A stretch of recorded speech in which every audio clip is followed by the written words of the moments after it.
You should come in.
Oh, namaste. Welcome everyone to satsang today here in Monte Sahaja. The sound is okay? It's a little echoey for me. The sound is okay? At the back? Yes. And outside you can hear? Yes. Okay. Okay.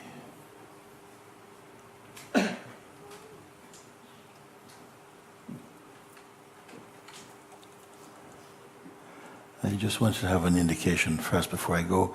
How many people are absolutely new to satsang here?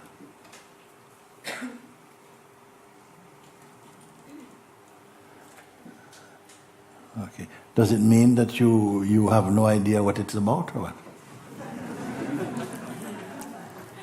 Okay.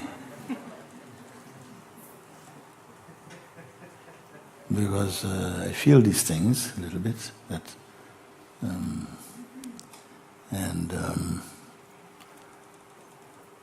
So therefore there are people in the room who are very, very much familiar, not just familiarity not enough, but who through being with satsang for some time, they are at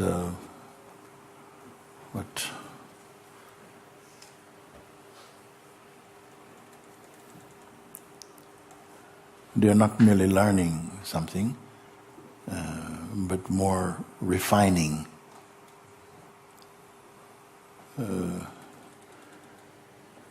themselves in being. And so it will be quite mixed. It's always mixed, but sometimes very diverse, very extreme mixture. If you've never been to satsang before, it is okay, because you may be under the impression that you don't know what I'm speaking about. At least your mind might feel like that. So for those who are really new, I would just encourage you just to be open and don't ask questions too quickly. Maybe just allow yourself to arrive here a little bit. In the meantime, I'll go to those who are a little bit more have a clearer feeling what kind of questions I'm going to be engaged with today. More not so much about domestic and personal questions. We are going beyond that, and you will see why gradually as you get more attuned with the vibration of these meetings, you'll come automatically to feel right where you are in this. I'm addressing those who maybe not been to satsang before. Okay, so we had some hands up before. Who was it? Hand was up somewhere. You? I'll take this one over there.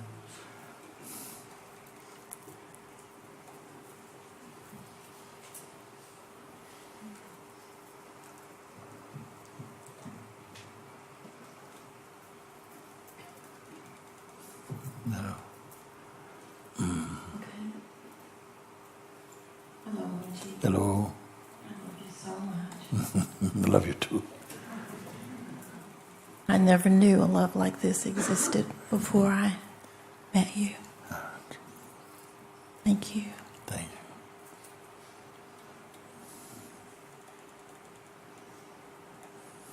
you. I was with you in Zimar.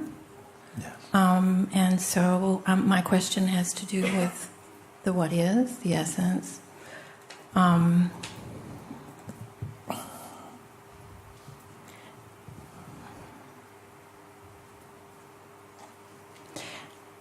My experience is that when you invite us to explore the what is, and you open that space for us, I'm one of the people that go right there.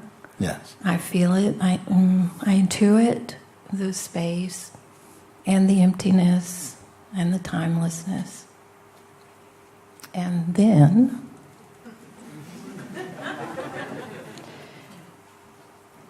it seems, as the exercise ends, that it doesn't take much time. I'm not established in it. It feels like some people say they're established in it and it doesn't fade. I know it doesn't fade, but I seem to go away from it. And then I feel lost in my mind, and I'm not sure the path to go back, I've tried different techniques, but still it seems a slippery slope. Yes. Yes. Yes.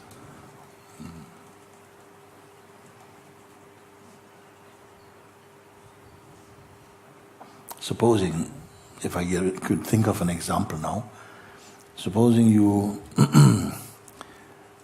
are always suspicious about your parents. Okay? You are 3 meters tall, and they are 1 meter tall, both of them. Okay? And you are blonde, and they are black-haired. Okay? And you don't seem to have anything in common except that you're alive together, and they are very kind and they treat you well and everything, but there's something that I don't feel somehow. So they never understood me. That's not so unusual. But something was not sitting right inside. But, and this goes on for years and years and years.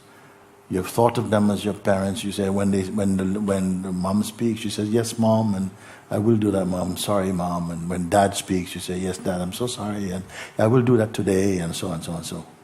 So that relationship is established, but there's still something a bit not complete. You see? You have brothers and sisters, and they're all 1.5 meter tall. But you are like nearly 3 meter tall, okay? And they all look like mom and dad, except you. And their behavior is similar, something like that, okay? And then one day, you're out shopping, and you bump into somebody, you know, and while you're shopping, and they look at you and says, are you from around here? And you say, yes, I am. So, wow, it's amazing.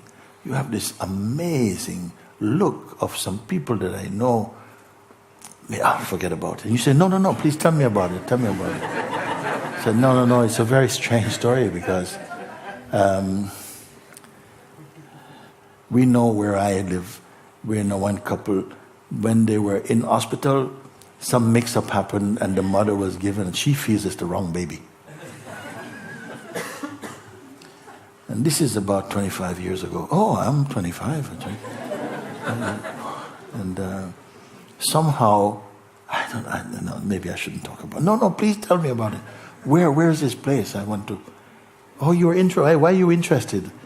I don't know. I just am. I want to. Do you know? Can you tell me something about these people? Well, actually, I know them.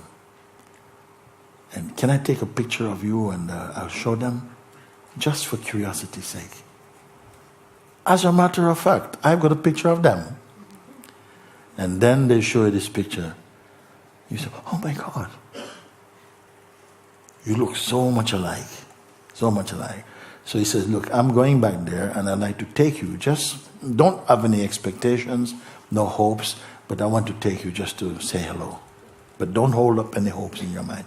And you travel back and then you meet them and everybody is in silence, totally, including yourself. And then it turns out that you are their child because you look exactly like them. You see? Can you imagine so many things are falling into place and they're full of love and the whole family want to meet you and you find out before you were broke, you had no money, and now these people are multimillionaires and everything is just wonderful. Okay? So this happens now and you are totally happy, but you have to go back to your other family. So you go back to your other family. Can you forget these ones that you just discover? Can you forget them? No. Will you forget where they live, how to find them? No. No. And this story I'm telling you is very tiny story compared to what you discover. This is a very, very, because I had to make it up in the moment, you know. So it's a very, very small. It's not the best, you know. But what you have discovered yourself, when we spoke in Zimar, and many of you also, because it's very unusual that in this type of gathering, so many people came to that recognition just like you. Okay? Many of you are here or not? Yes. Yes. You also lost it? No. It's faded? No. Somebody's going, is that a pianist or something? Or like this? Okay? Now, I'm not trying to make you feel bad. I don't feel bad. Good. I'm curious. Curious. So we want to find out what has happened with you. You made the most profound discovery, in my view, the most profound discovery. In all of our lives, everything that you have experienced, everything that you have seen, everything that you have sensed, everything that you believe, everything is passing. Everything is passing. Coming and going, coming and going, coming and going. Okay? It's true or not? Even the most beautiful experience, oh, you want to have more, but it also passes. Have you ever seen or experienced anything at all that hasn't passed? Even the idea of yourself is passing. Everything is passing. And then recently, you came into the direct recognition of something that I asked all of you, can this pass? And you said, No. no. Isn't it amazing?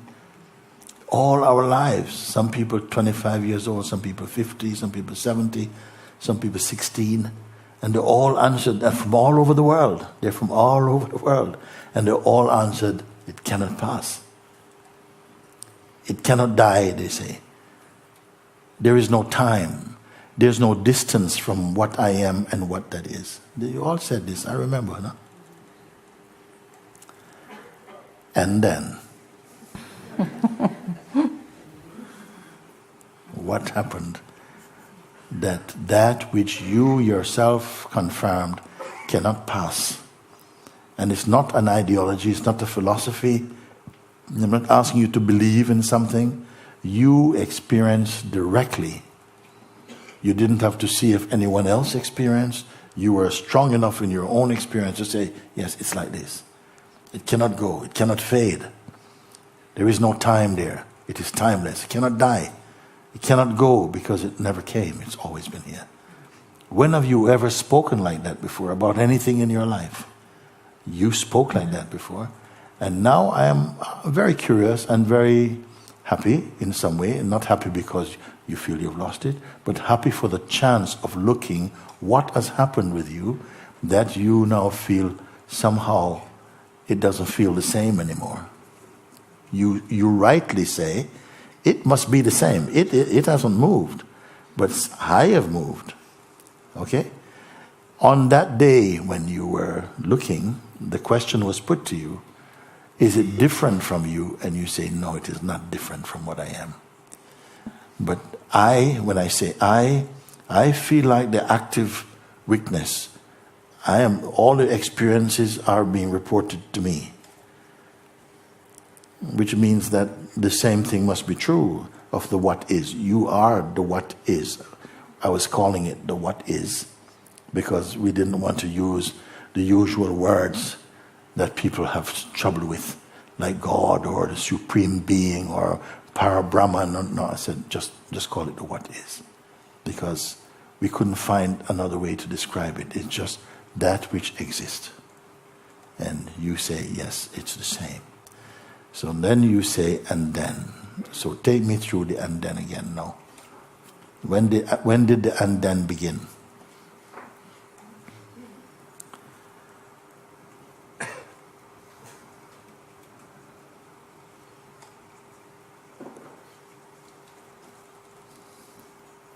It almost feels like a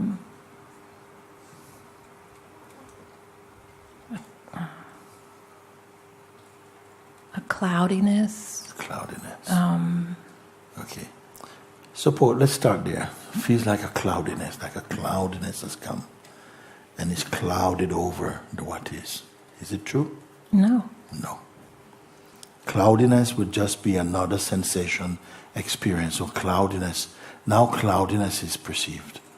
What it means cloudiness is perceived, that's all. And then some thoughts will come.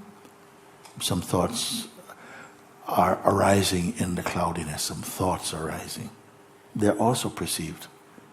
Meaning that, like anything else, you didn't stop perceiving. Things come and go. You know the difference between the things that come and go and that which does not go. It's true or not? It's true. Even more clearly than before. Before, you had no reference for anything that you have experienced in your life that did not go. Everything you experienced was going. Yesterday went. This morning came and went. Friends come and go. Memory comes and goes. Objects come and go. Imagination come and go. Family come and go. Everything is coming and going. Thought come and go. Feelings come and go. So thoughts now still coming and going. What is the trouble? Is it possible that, so it feels like the cloudiness and the thoughts start to preempt the space. They start to almost fill it up. Yeah. Is it possible that I have a misperception that that's not supposed to happen? That there's not supposed to be anything inside the what is? Well, in a way, what is so magnificent about the what isness is that everything must appear in it and disappear in it. So I have a misperception that it remains empty. Everything appears in it and disappears in it, and all the while it remains empty. So when things appear in it, Yes. that's just to perceive. Yes. It's not a problem. I'm Even making it a problem, and it's not a problem. Wait, maybe even the functioning of perception, is perceived. The fact that you know that, like right now, you know you're conscious, isn't it? Everybody knows I'm conscious right now. I'm in the waking state, and I'm conscious. I'm conscious of many people here in this place, and we're speaking about this, and I'm feeling a bit uneasy, or I'm feeling very comfortable. I'm feeling a bit agitated. I'm feeling a bit confused. Whatever the feeling is, there's awareness of that feeling. That feeling will soon go. But some people may even taste a feeling like some agitation is here, but they're not concerned about it. And because they're not deeply concerned about it, they're not identified with it, it doesn't register deeply in the consciousness. It doesn't leave any lasting impression. It's just a sensation like everything else. It comes and goes in the space of perceiving.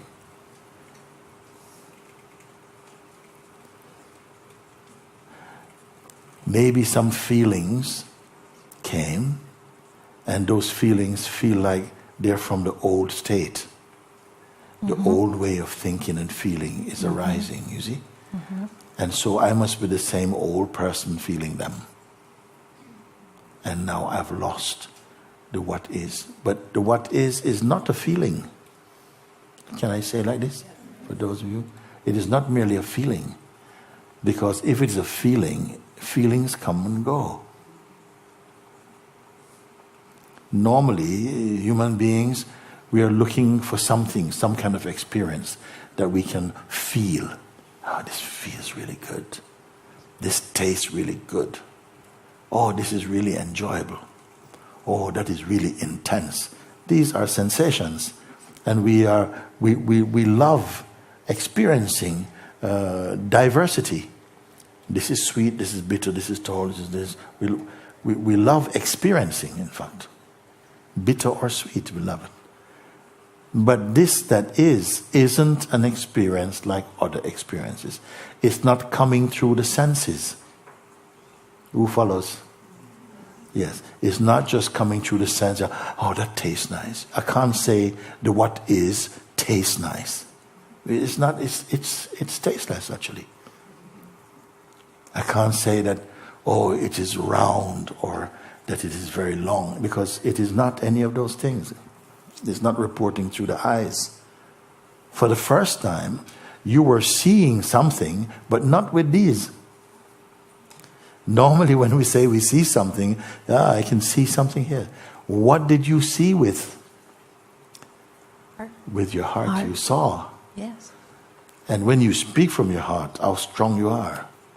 How clear. You see, you are not saying, I think, I believe. You are saying, it is so. That is power. And all of that, right now today, seems as though it's not quite so as it was a few days ago. Today is what, Sunday? Maybe a few days ago would have been Wednesday or Thursday or Friday. What does that mean in the what is? Nothing. Nothing. So I want you to look at what it is that is it not just a thought? It's a belief. It's a belief. It's some belief in that old state, being intruding. Yes. Let's look at belief, because belief is a very powerful thing in the human kingdom. Belief. But belief changes also. It come and go, true or not? True. Yes. So it is also a sensation. It is also something phenomenal, something that appears and disappears. So don't take it like belief is a kind of fact that is something true. We believe all kinds of things, and many of them are not true. So the fact that we believe something, if you believe and you insist on your belief, if you really take it deep down, you will kind of believe it into existence, and it becomes your experience. Yeah. I believe the belief came, and then the mind grabbed it. Okay. And then the mind says, "Oh, it's contaminated. This space is kind of now it's." These are really good pointers. Contaminated. Suppose belief arose, okay, inside, which it can do, and then the mind or the person grabs the belief. Are you trapped in that bubble, that scenario? Are you trapped in the bubble of that, or are you outside of that? Well, I'm seeing that I'm outside of that. Yes. Because that, whatever that's going on, that will soon pass. And when it passes, will you have passed? No. You are still here to say, that's gone now. So it cannot be you.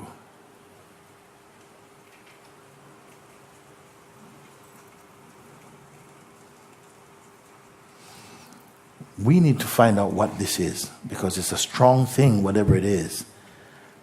Because the what is, when it is recognized, is there anywhere where the what is absent from? No. No. You answer no. There's nowhere that can exist where the what is not. Yeah? True. Okay. And yet there's something inside here that's saying, something has changed. Something has changed. And that change seems significant enough to make me feel I've lost it. So what is that change? It must be something, some atomic power it must have.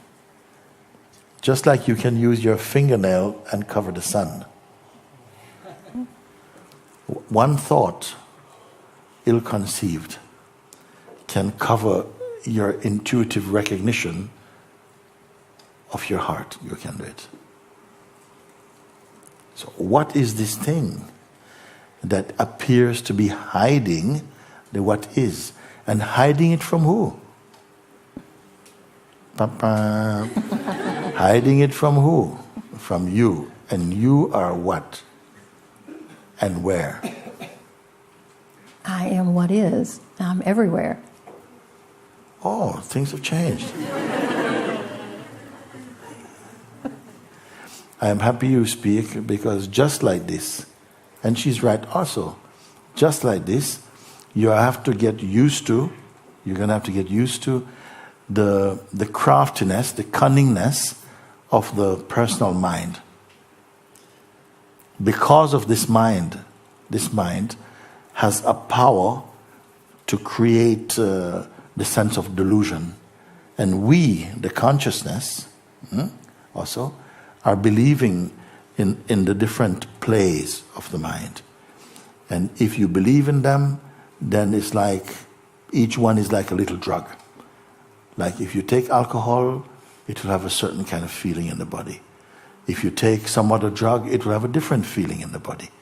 Like each concept believe in is giving a different little vibration, giving you a little hit. Okay? But we are so used to that, it's shaping the way you think and the way you feel, and who you think you are is gradually being shaped by your thoughts and what you believe is true. And the mind is not stable.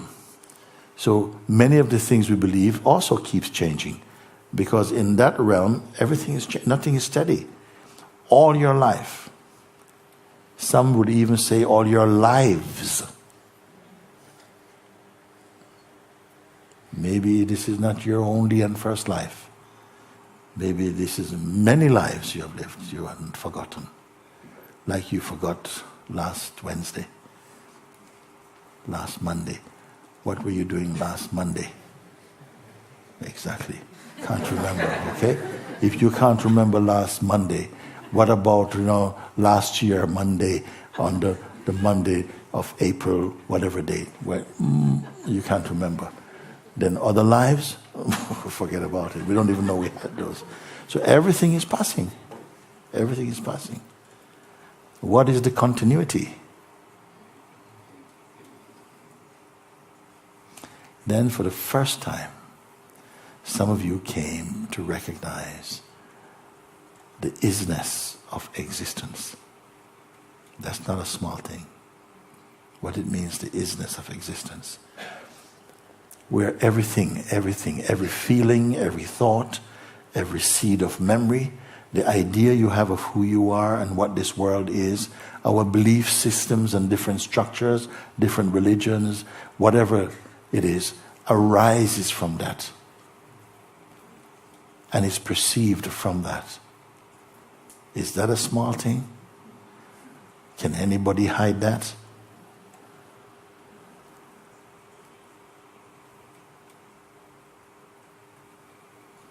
How many people here does not know what we're talking about in terms of this invitation to discover the what is? Can I have a see? How many people is for the first time hearing about this recognition of what exists? Okay, they see one hand. But yet I saw that there are many hands who were coming for the first time. Yeah. I don't know what to make of that one. Only in person for the first time. Huh? Only in person for the first time. Only in person. Oh, okay. Can I put the question again, differently? I asked before how many people are coming for the first time, and a number of hands went up. So that may be a different response than how many people are experiencing satsang for the first time. I'm not talking about who have just been to Monte Sahaja, but you have never, you don't know this subject of what we are speaking. And how did you come to find out about it here? What drew you to come here? Anybody brave enough to say? Yes. YouTube channel. So you have seen. Yeah, that's what I mean. If you watch it on YouTube, I count you in. If you have watched my talks on YouTube, it means that you, even better, you have a grasp what I'm talking about. You know we're not talking about football. You know we're not, yeah? You know, this is what he talks about. So, again, is there anybody who have not at all, don't know what they're doing here at all? Right. You don't know why you came. I was hiking with my friends. No, it's good. You were cycling with your friends? Yes, and we are hitchhiking. You're hitchhiking? Yes, and we kept building, and very nice guys brought us here. Okay. Okay. No, it's good. It's very, very good. Yeah, but And we were interested in it because we heard what is it about, so we just came here. okay, the important thing is that you feel comfortable to be here. Yes. You're fine? Yes, I'm very good. I'm Very with good. two of my friends also. The friends are okay too? One said, if you went like this, it's okay. If you went like this, I don't know. You're okay? Okay. We are okay? You're good? I'm good. You're good. Thank you. Good. Thank you. This is valuable thing, what you have just shared with us, because it shows that and this is the reason why, when so many people came into this experience, and perhaps I may share it again if you're open to that, but so many people came to a recognition of something very profound, that it could it be forgotten? Can it be lost? And say, no, nothing like that can happen. And yet, after a few days, something has happened, and the feeling is it's not the same like it was a few days ago. We need to know why, isn't it? Suppose you found the most important thing in your life. You think, wow, I'm so happy I found this. And then 2 days later, you can't find it. It's disappeared. You want to know where it is, isn't it? If it's something that's of value to you. So this is why. And we are going to use these reports and to find out what can have happened if you found something which is for you the most important discovery. Why? Because it will put an end gradually to all your delusions and confusions and your any kind of negative energies playing inside will start to rectify. You see where they come from, that they come from the ego state. And that the what is not an ego state. And you will begin, this is why I say it is important that once you discover it, that you stay with it for a little bit and just keep marinating in your discovery just for a while. So it's not just a mental it. So it's not just a psychological conviction, but that it is confirmed in you that this is real. It is real. It's not even a belief. It just is. You see? Okay, we're going to go on a little bit again and take someone else's question. See your hand. Can I see you for a moment?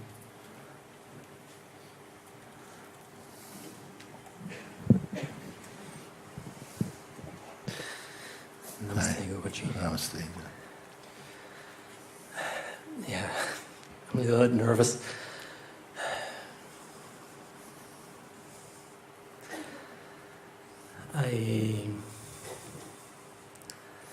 I discovered the what is in Zimar, but I also came across a very strong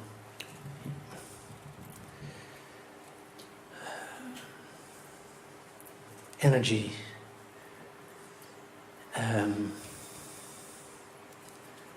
that takes me away from everything and puts me in my head and kind of locks me up in my head. Really? So if we just took your head off, okay, and we put it over here, because you and your head is over here, and you have to speak something from your heart now. Because something's pushed you up in your head, and the one who can be pushed up in the head, I call it your attention maybe, or your ego identity or something, it's in the head, and we're just going to take the head off and put it behind over there now. And I said, I have no problem with the body, because from the neck down, you cannot sin. Okay? You cannot do anything wrong. Okay? Now speak something from here. If it's push you up in your head, somebody push you up in your head, and you don't know that, okay, that's a sensation. What happens now? If you're up in your head, what it means effectively in life? How does it affect you? The effect is that can't make contact with anything around me. It's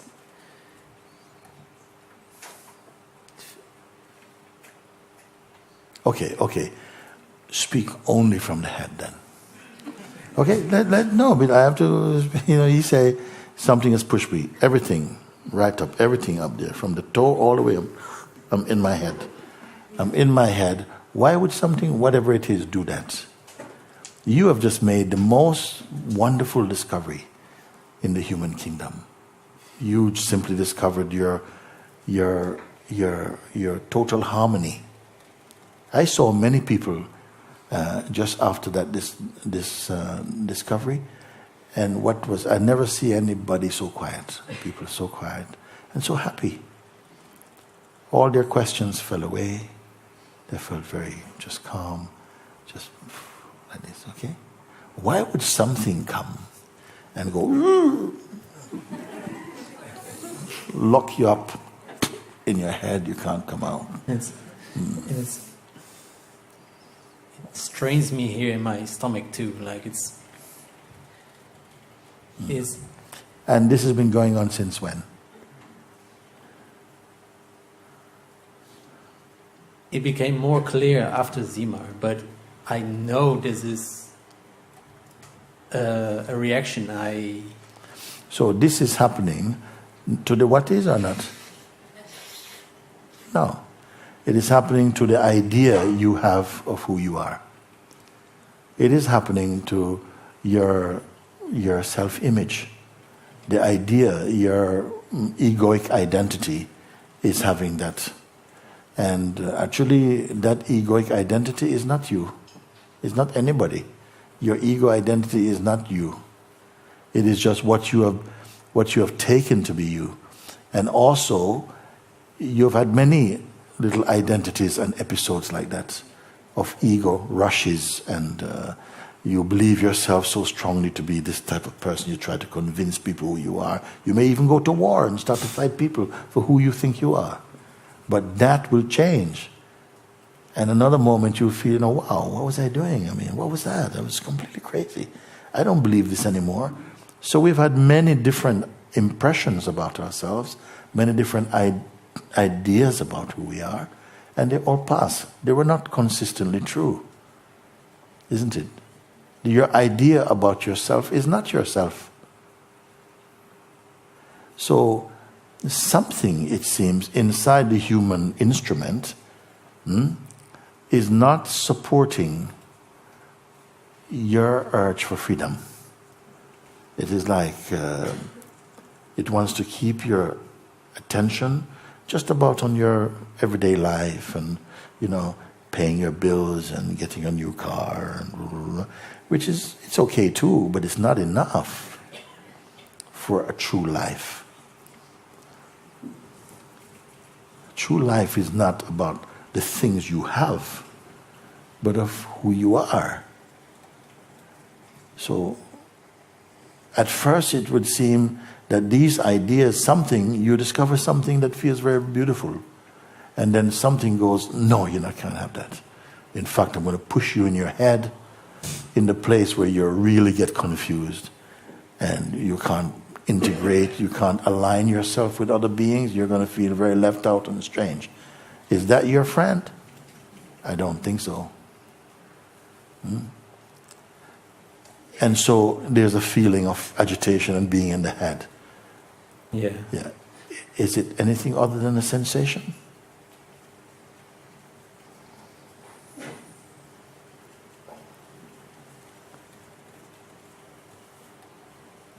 You can observe that. You can observe whatever effects happen in your body, mind. Why can you observe them? Because you are much bigger than that. You can observe whatever happens in the body, even in the most subtle expression, you are aware of it. You observe that. And whatever happens in the mind, the feeling of confusion, oh no, I don't want, and oh, why can't I do this? And now I am like this, and all these, you can observe them. Those feelings come and go. Don't give so much importance to these things. They come and go. Supposing you are working on a bus as a tour guide. You're working as a tour guide, and you're meeting people from all over the world just for 2 hours. Do you want to study all their names? No, you don't need to. You're not probably going to use them. You're not going to see them again, most likely. Why you study John? Was it John or John? No, forget about it. Your thoughts are just the same. They are just coming. And for what good are they? No good at all. It's nonsense. When a thought is useful, like for practical life, You will use that thought, and it won't leave any bad smell behind, because it's just for practical purposes. But thoughts to do with how you feel about yourself and how you feel about people, you best just leave those alone, because they're not serving you. They don't make you happy. They make you divisive, very untrusting, very resistant, and very cynical about life. They are not your friends. You have to discern also a little bit and use your natural power. You, all of you, everybody, you have natural power inside, but maybe it doesn't feel accessible for you because first of all, the first thing is we have to find out the truth of what we are. When you're sitting in your truth, these things won't trouble you. When you're believing yourself to be merely a person, which is primarily a psychological state of mind, then you will not be so happy. You will not be steadily happy in your life. You'll be happy for 5 minutes. And I want to have a repeat of that 5 minutes. And all of this. I'm here to point you to something far, far beyond that nonsense. And you know, when I say far, far, not far, far there, right inside you.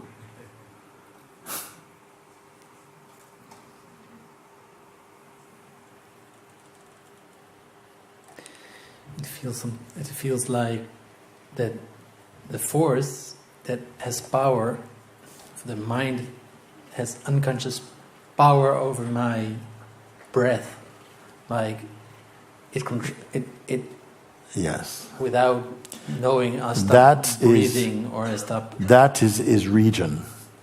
That's his vicinity. That's his region. Some people call this kind of mind, this kind of power, devil's power. Because it is trying to restrict, to control your mind and control your breath and to make you into a slave of this type of way. So your life doesn't find full expression. And I don't want that. Yeah. I want to get free. I want to get...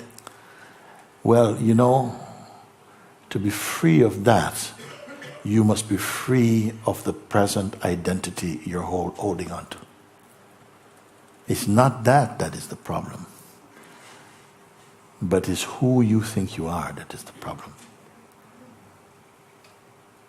When you know yourself, you can play every kind of role and nothing happens to you. A good actor can play many different roles, and none of them leave a deep impression on him. When you know who you are, you can play all this you can experience, and they will not trouble you. But when you believe you are something you're not, then these things will trouble you. You'll really become obsessive about things, addictive to some things, full of vanity and pride and arrogance about other things. You see, this is not your true nature. This is not your true nature. Your true nature is one of peace and happiness. A happiness that doesn't even need a story. And a joy, a wisdom, a lightness of being, spontaneity, freshness, fearlessness. This is your true nature.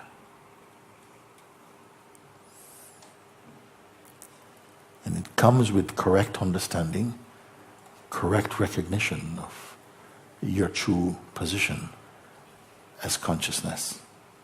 At present, you are not living as consciousness. You're living because of consciousness, but you're not living as consciousness. You're living as a person. A person is also consciousness, but it is a kind of contaminated consciousness. It's not possible to contaminate consciousness. The only way to do that is that if it dreams something, it is dreaming like you are dreaming yourself to be something you're not. And so you're suffering in your dream. If you suffer in your dream, it's called nightmare.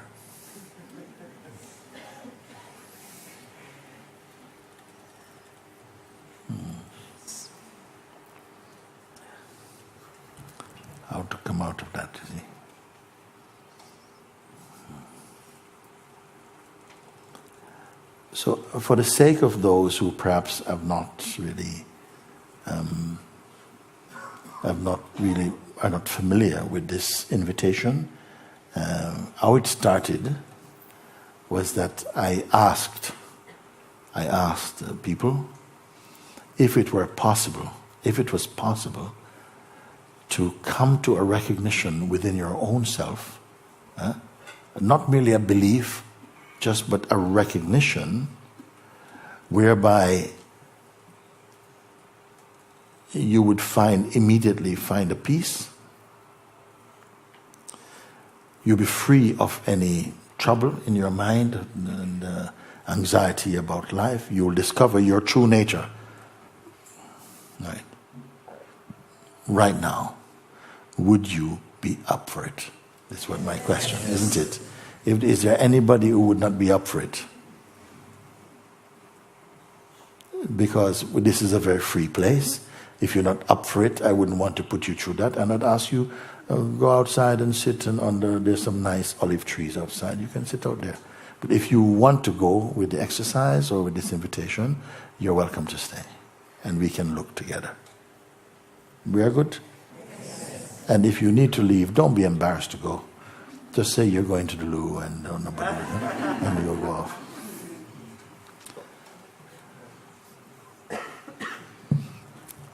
You can sit down for a moment now. What we said is that someone, let's say it is yourself, you have come and you have asked. You've said, Mooji, I hear some people say that you can help us to discover our true nature. And I want to discover this. Can you help me? Okay? I said, yes, we can do that. When you want to do it, you say right now. Can I speak for you like this? I'd like to see what that is. I want to be in that. I said, well, okay. Let's take a look, you see. Here I am in this space. I'm in a certain space, a room designed to facilitate awakening. I'm in here. You have knocked at my door and you have asked me, can I come in and speak with you and discover with your guidance my true nature? I said, yes, you can come. But you must, before you come into this room, please leave your shoes outside, just like you have done today. You have to leave your shoes outside to come into this room. Me too, I have to leave also. Leave your shoes outside. And then I said also, you have to leave your mind outside. Now, of course, nobody's ever asked you to leave your mind outside. No? But it's not as difficult as it might appear to be. What do I mean by leaving your mind outside? It simply means that you don't talk about the past. Leave the past outside for a moment. Just for the time that you're here. If it's 5 minutes that we are going to be looking with you, then for 5 minutes, leave your mind outside. When we are finished, success or failure, you can go back and get your stuff. Your old mentality and thoughts and all of that. I don't want it. Nobody wants it anyway. It will be right where you left it. I don't think anybody's going to steal your old baggage of stuff. So leave it outside. And also, don't speak about the future like I would like to. I'd like to be a yoga teacher. I would like to be a satsang teacher. I would like to travel around the world and see. No, I don't want to hear it. It's not important. Later, when you are by yourself, you can do that. But for this, I don't want to speak about the future, and we're not going to talk about past. And you will say what? It's okay? Yes. So, if you are going to say, well, I'm not sure, I'm just going to wait and just see what happens and so on, then you will not come to the recognition. You have to be open. Now your mind might say, but I'm not sure if I can trust this person. Maybe he's going to deceive me and put me into some kind of hypnotic state and something and steal my money. Okay, so I would say this time is not for you. You go and wait maybe for another time. And then you can see, then after the exercise is finished, if I've got a lot of people's money, and they're going out bumping into trees and stuff. You say, wow, I was so lucky I didn't join in and managed to escape. But for the rest of you trusting ones, are you on board? Yes. Very good. So we're not going to speak or engage about past, I don't want to know. About future, I don't want to know. And about present, like what you're thinking and feeling right now, I don't want to know. It's not important. These are things in time, they're always swimming by. And you can do this, it's actually not difficult. We do it all the time. You withdraw your attention from some things because you don't want to go there. So you withdraw your attention from the past and from future and from even present. When you feel like you're empty of these, then I say, come in. And close the door and come and sit. So I give you a few moments for that.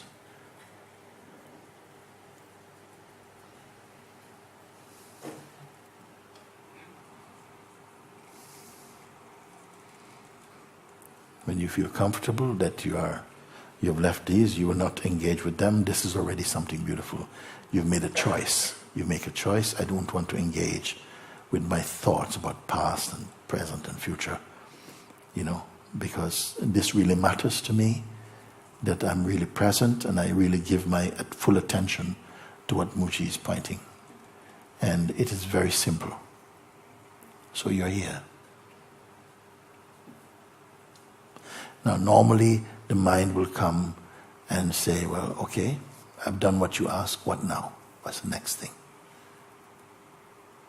And I'm going to say, there's no next thing. I want you for now, don't go to next, because that's your stretch towards future again. Don't touch the idea of expecting something for now. Just be totally empty, even of next. So that may seem very unusual, that I'm not leading you down the road. I'm just telling you, just stop. This is just a stop. No past, no future, no present, no next. Okay? And no hold on to your identity also of who you think you are and what, none of this. Just be empty of all of this. You're simply here.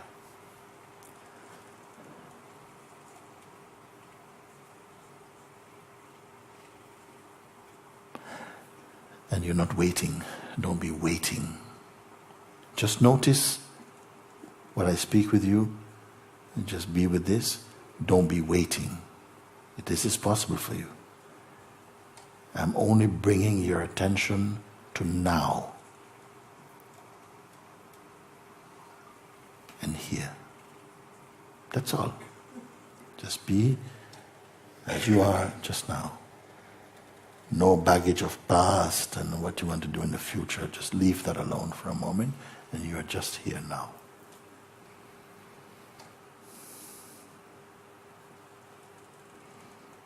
And now that you're here, I can ask you some simple questions.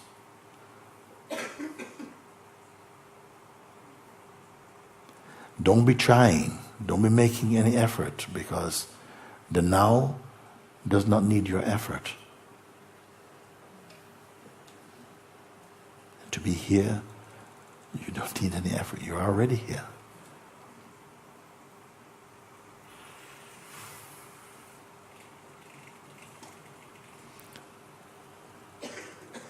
There is an awareness here. You're simply here, and you are aware that you're here.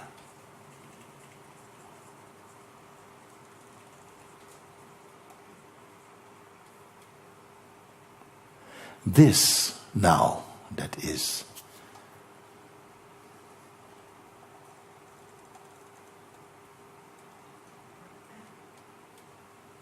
Can this fade? This. We're not going to give it any. I call it the what is. It will do for now. What is here, which is yourself. You are here. I didn't say leave yourself outside. I said leave your stuff outside. You're here. Without your stories about you and your albums about you and just you. Just you. And the awareness. And awareness is here, you see. This effortless isness.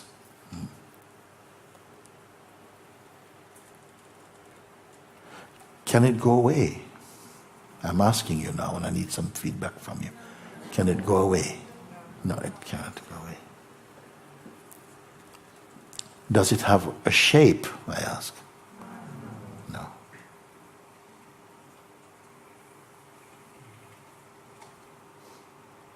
What about size? How big is it or how small is it? Does it have size? No. Color? No.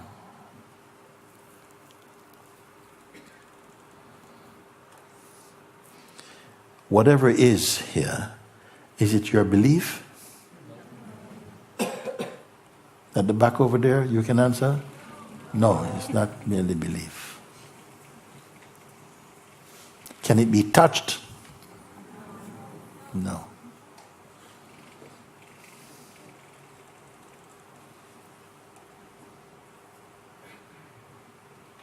Does it have any moods in itself? No, no moods.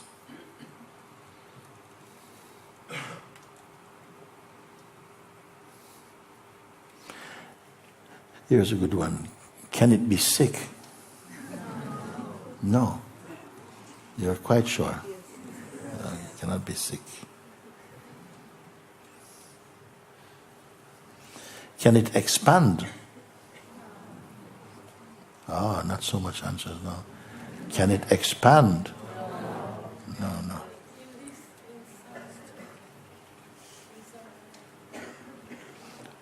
To expand means you have a size. Would you agree? Yeah? So can it expand? No, it's not expansive.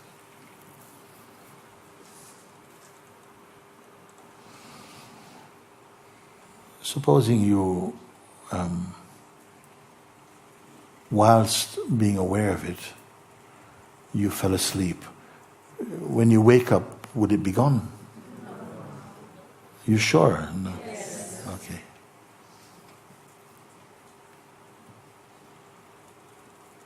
I'm going to ask you a very difficult one. Can it die? Over there? You?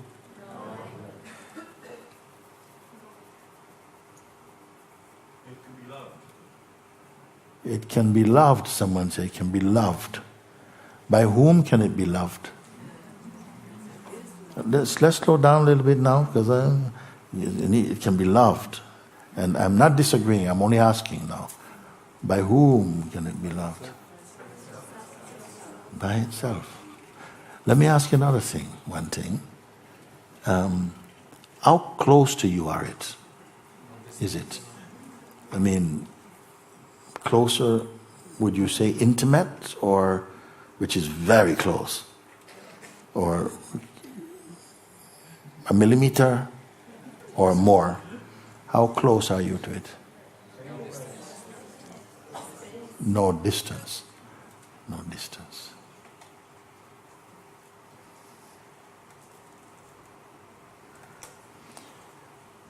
And if I say, you're sure you're not just imagining all of this?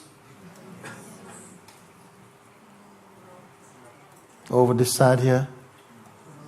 No. You're a bit weak on this side. I don't know what's happening over there. What about you? You imagining? You sure you're not imagining? I have not thrown magic powder in your face. And you are seeing with your own light?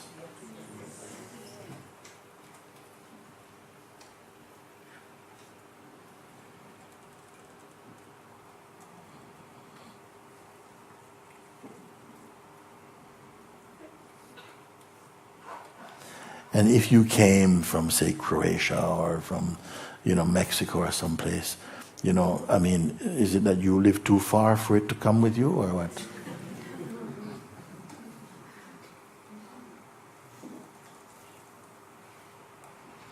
Will it travel with you when you go back? Yes. So, yes. Extra seat in the plane.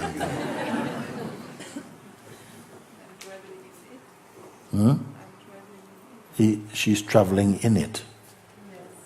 Okay. Let's just stop for a moment and really check in with what you're saying.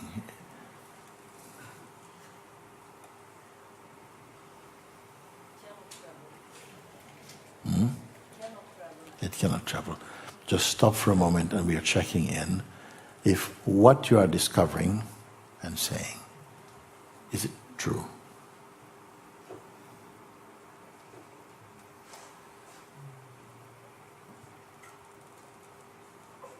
Just be with it for a moment.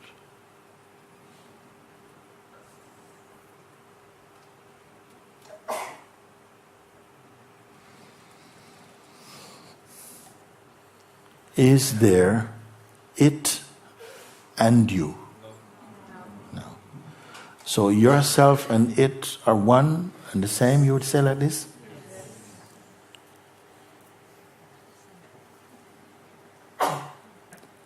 Was it born sometime?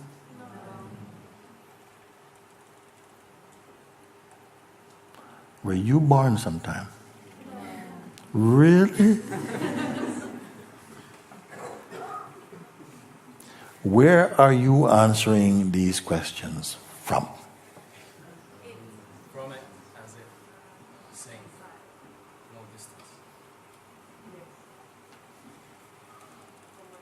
Anybody here? Where are you answer? Where are these answers coming from? From your head? From your senses? Huh? From truth. From truth. From truth.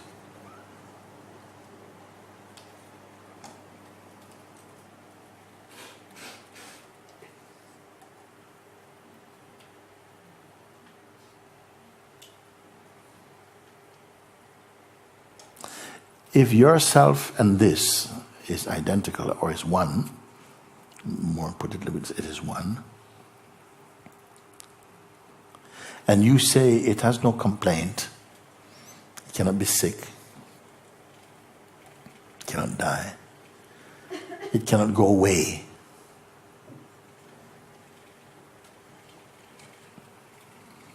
but yet all our lives we had not recognized it. Where was it? It's here. So I'm asking you, how important is this discovery today? You must speak for yourself.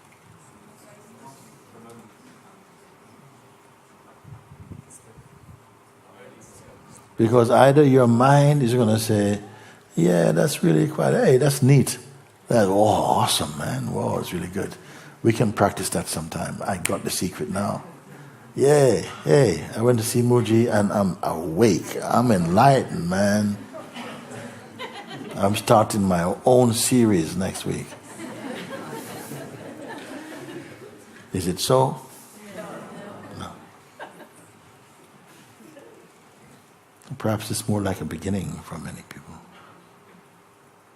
Because before this recognition, we speak about, but, you're looking at this, but, sometimes people are not sure. Yeah, but you cannot be this, but not sure. But today you are clear that you have a fixed point from where you can compare something. Because something on this side or somewhere is going to say, yeah, but, this, and yeah, but, and you have to look and say, is that you? But it feels like you.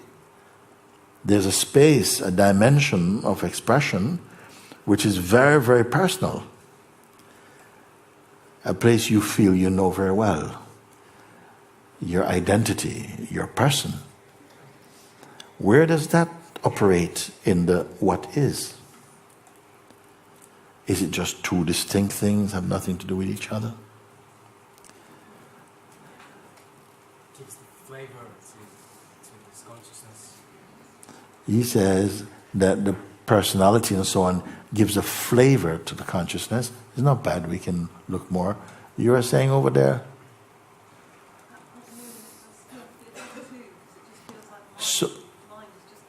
So quite rightly, she said, at the moment, it still feels like two, okay? Which is honest, good. Still feels like two. And so you're speaking as the what is or as the person? Come. We want to hear, even though you're scared to speak. We want to hear what you speak. Everything, you see, for one who is genuinely searching, looking for what is true, everything, every doubt, everything, you're going to use it as a mirror in a way. Either as a mirror or as a window to look through or look at where your voice is coming from, where your identity is coming from, where these thoughts are coming from. Let's take a look.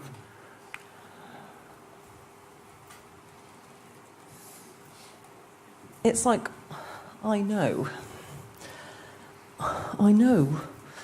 but mind is just like they're saying, well, if you know, then I'm not going to be here.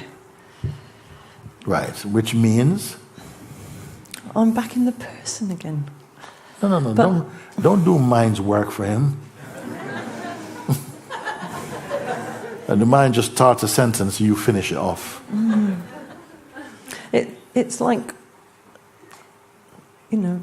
like... Suppose mind say like that, and suppose it comes from the mind and it says like this, if this is true, then what did he say, I'm out of here? Or no, it's like my mind's gone off on one, and it's like I've been trying to do like the inquiry with like who's like going off on one, and if I'm honest. Yeah. Sorry, you being what again? Just qualify yourself. Maybe. Who is speaking now? Let me just understand. Well, you see, I don't know if this is.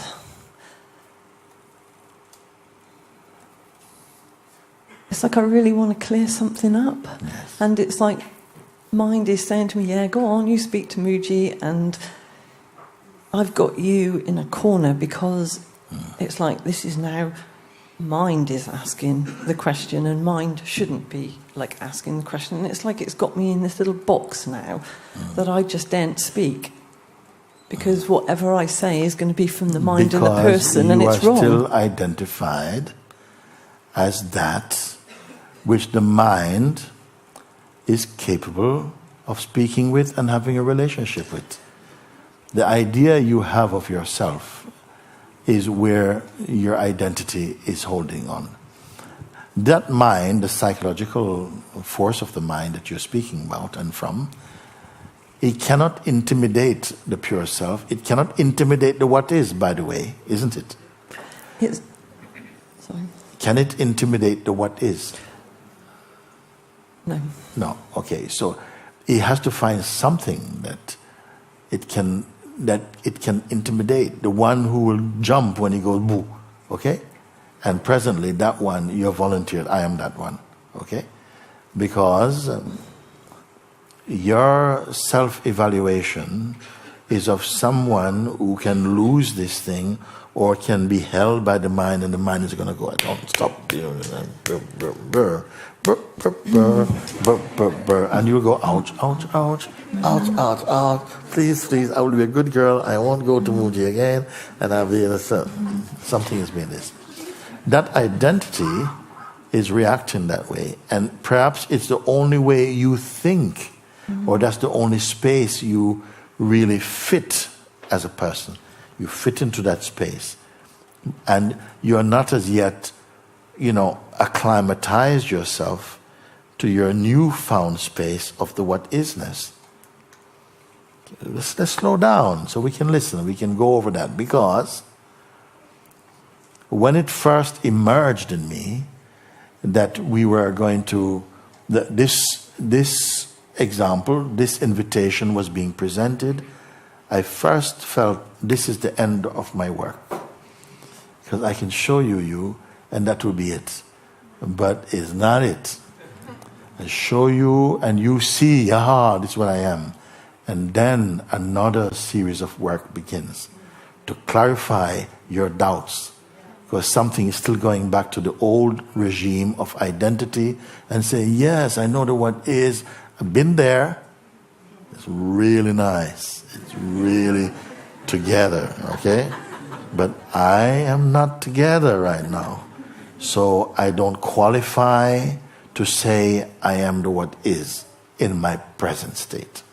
You see? We need to look at that which is speaking, and to not from some abstract place, but from the place where I'm asking you, for now, don't study about this. Just be with it. Just be with it. Just like you've just delivered the baby, and you just be with it. Okay? You don't be interviewing the baby. Okay? Just be with the baby. Just be there. Okay? And your love or your growing appreciation, because I say growing, because it can be a very slow thing. You have not felt the impact of your seeing yet. You see, it's going to feel like a slow release tablet. You take it, you feel nothing for a bit. And gradually its power is waking up in you. That's the impact of seeing. It's not just a slap in the face and, oh, Mr. Buddha. No, it is somehow that you've been hit and you don't realize it's too fast. Somebody was saying, one man was saying, I'm skipping a little bit still for you, so don't go to sleep, okay? Said that they were talking about Bruce Lee. Bruce Lee is a great martial artist, no? And he said that they were on set and they were practicing a scene, and Bruce Lee was showing the actors what to do, and some of the other actors were saying, he's not as good. He's not as good as they make him out to be. He's just an actor. He's not that good. At the same time, one of these wannabe actors jumped out from above on something, challenged Bruce Lee, come on, take me on. We have a break now. I want to see how good you are. Okay? So Bruce Lee said to him, attack me anyway. So he kick me, he says.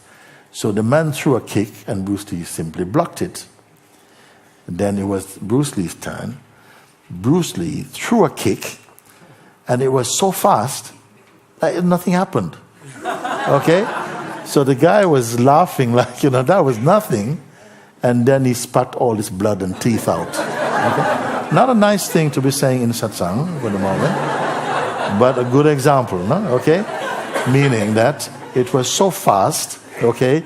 Even he himself didn't feel the impact itself, no? But he's going to laugh and okay?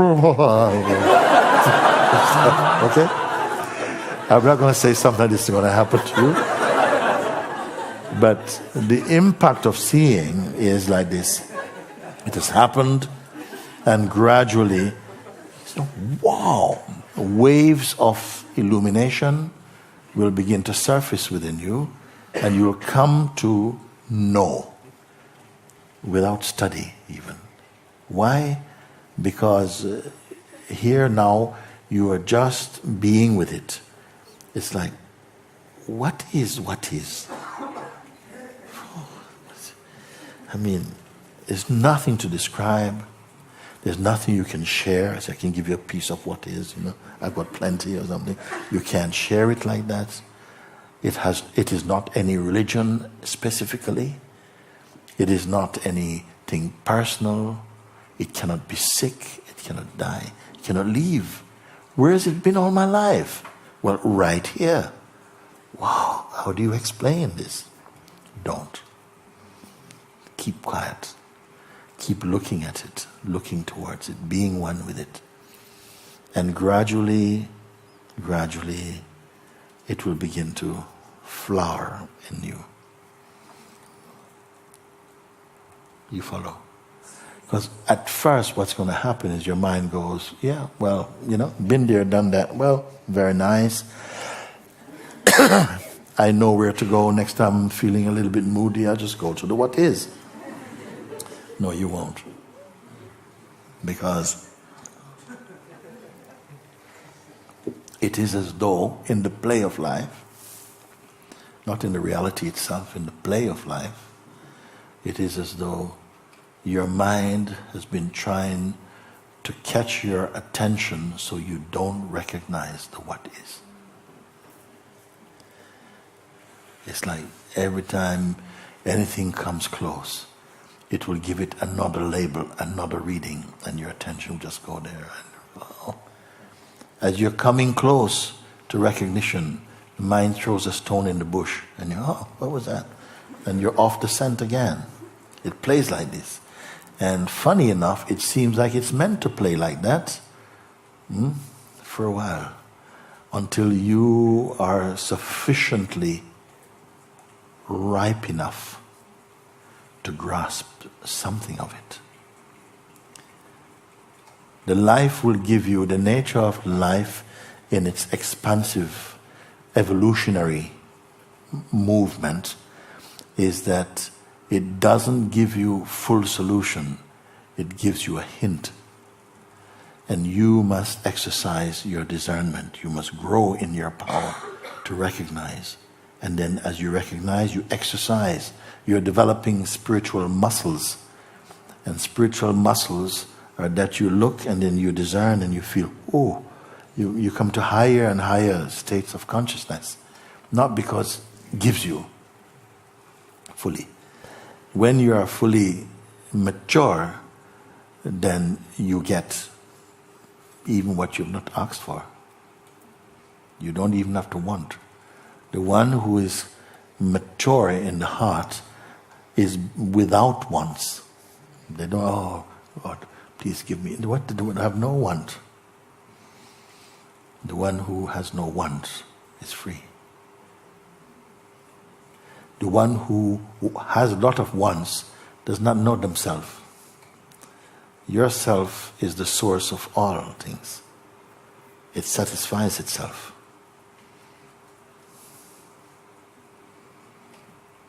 And we are growing back. It's almost as though in this life the opportunity is to win yourself back from states of delusion whereby you're not perceiving correctly. We're perceiving on the basis of being a person, which is a very contracted, very limited form of consciousness. It is consciousness also, but it is a very handicapped consciousness. It's a very restricted consciousness. But because of the momentum of habit, because of habit, a reflex goes back to the old regime of being. And that will happen for a while as you're slowly crossing over a shift from person to presence and from presence to pure awareness. This is the real evolution.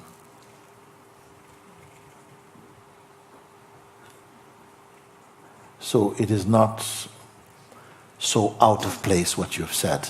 I expect that as a result of your seeing now, of course, the old identity will still spring up. Don't be super surprised about that. But each time, something you say, yeah, but I've lost it now, at a certain point, you are not going to, that voice will not have any influence over you. It's not even a voice like saying that I've lost it. It's like talking about,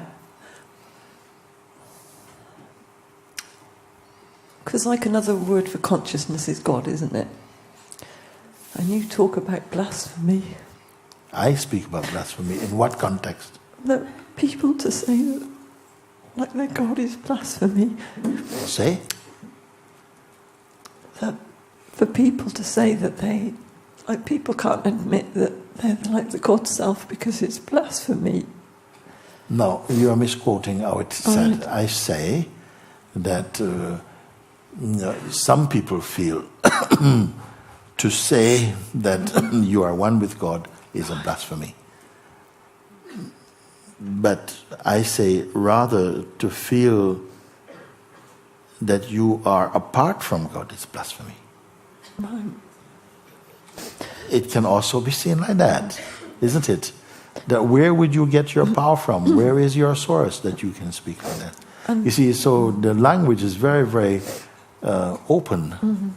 We say, you know, depending on what your culture is and the way of looking, you see, people say things like that. But I'm not saying that you say that you are equal to. I'm saying you are one with. One with mean I'm of the house of God. I'm in harmony with that field of God, you can say. That is only brought about through your awareness and through your inner recognition. If you say it prematurely, it amounts to an arrogance. It means nothing at all. You see, even you don't have to be saying this. You're seeing this. You're seeing that, well, where else can I be? From where am I? Who am I? When we have the feeling that we are just the body and our conditioning, you feel yourself to be an objective entity, solid and tangible. So therefore, you search in life for things which are equally tangible and objective. You see, that's what you love. And you are very much attached to the fruit of the senses and the projections of the mind. As you become more and more established in a subtler consciousness, the body feels an inadequate representation of what consciousness is. You see? So you are experiencing yourself not so much as form, but in formlessness. And anyone who meditates or you're contemplating or inquiring, you're coming to a kind of formlessness that where the seeing is emerging from, that cannot be seen because it doesn't have this, it's not an elemental quality. It's not have shape or size. It is more spatial. So something feels growingly comfortable with that recognition. So it is a maturing. You see, like that. Eventually you will see that you will not worry so much for the form because you are in your formless state.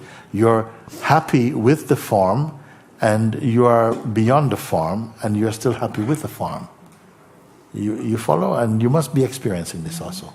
It's not something I'm giving you some futuristic thing. Everything is now. But whether you're able to appreciate it or to recognize it now, that I don't know. That may take a little bit more time. I think what was like when I said about being in a box, it was if like I was damned on both sides. So that you were what? that I was like damned on both sides. So Okay. to admit that I'm like one with God on one side was like wrong to say, and then like you say, to say I'm not of God is wrong also. So it was like I was condemned or like damned on both sides. And when I did, when you did the invitation, and I don't like to say the words I got it, but it was like, that wasn't good. And how could that be? This can only, see, what can happen here is simply because you're thinking too personally. Mm. When you're thinking personally, when you're strong in the body-mind, your thoughts become very personal. And you'll perceive God personally. Mm. You understand? We were talking about this before, that at one time we were only taught that, God is up there, and, we are down here, and we are just His creatures, and so on. But in real experiencing, we found that is, when I believe I'm just this body and this mind, it is actually a very low belief system. Can I say like this? It is not a honorable thought at all, that you're merely your body, just something which is perishable, and your mind, which is so fluctuating. The mind is not stable at all. Who can disagree with that? That the bodies go back to the earth, and the mind stuff just the seed of the mind, if it carries a lot of identity, okay, it will go somewhere when the body drops. And it will carry that thought, and that thought will need an instrument through which it can continue to sort itself out. If you want to call it reincarnation, I'm not going to stress on that right now, but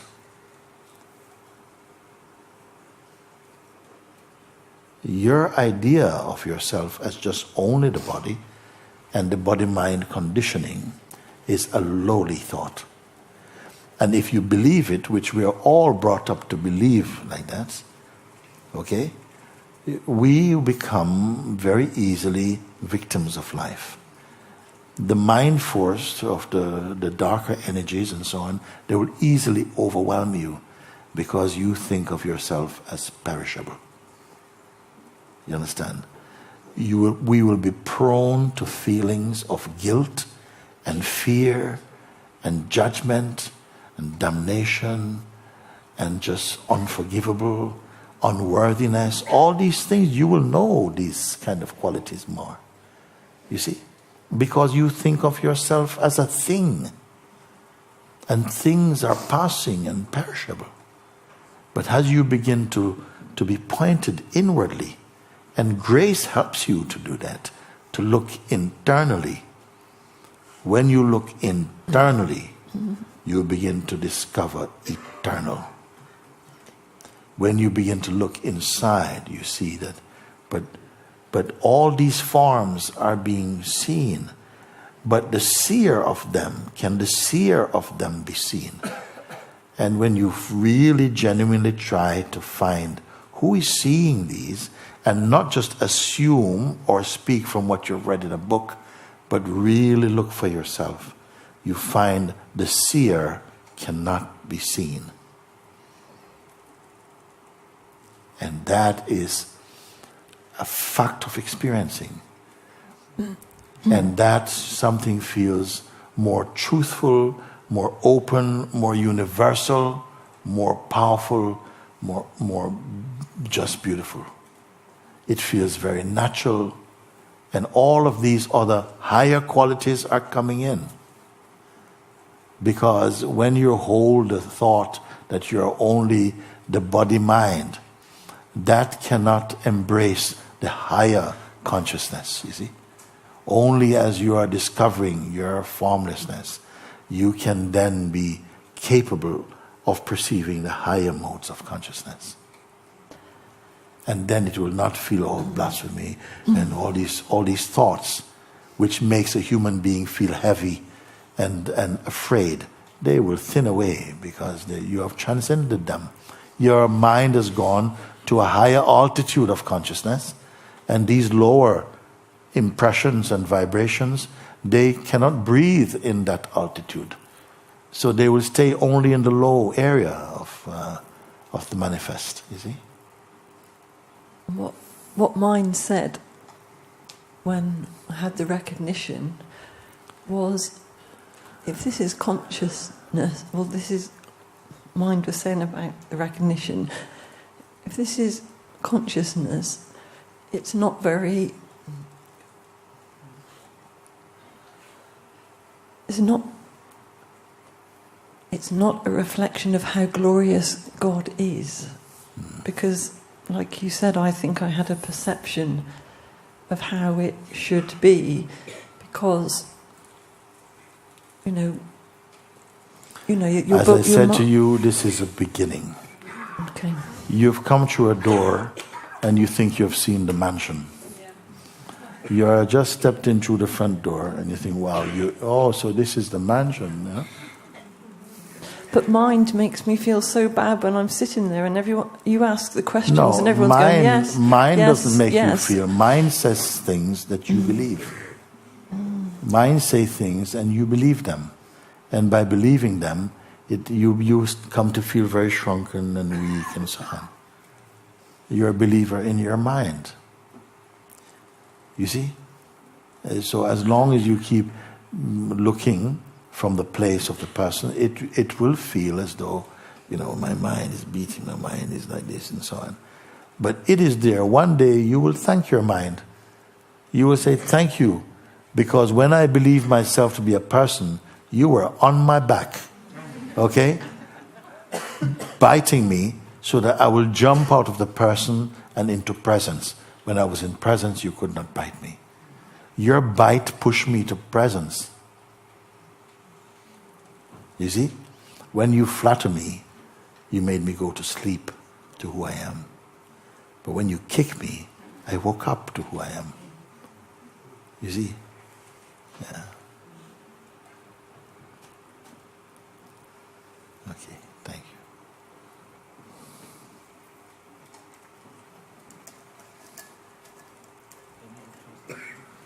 you. French?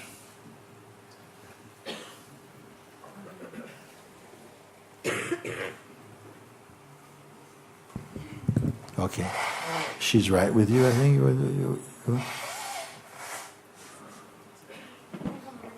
Huh? Well, there's one there, too, also. Okay. Alors, Okay.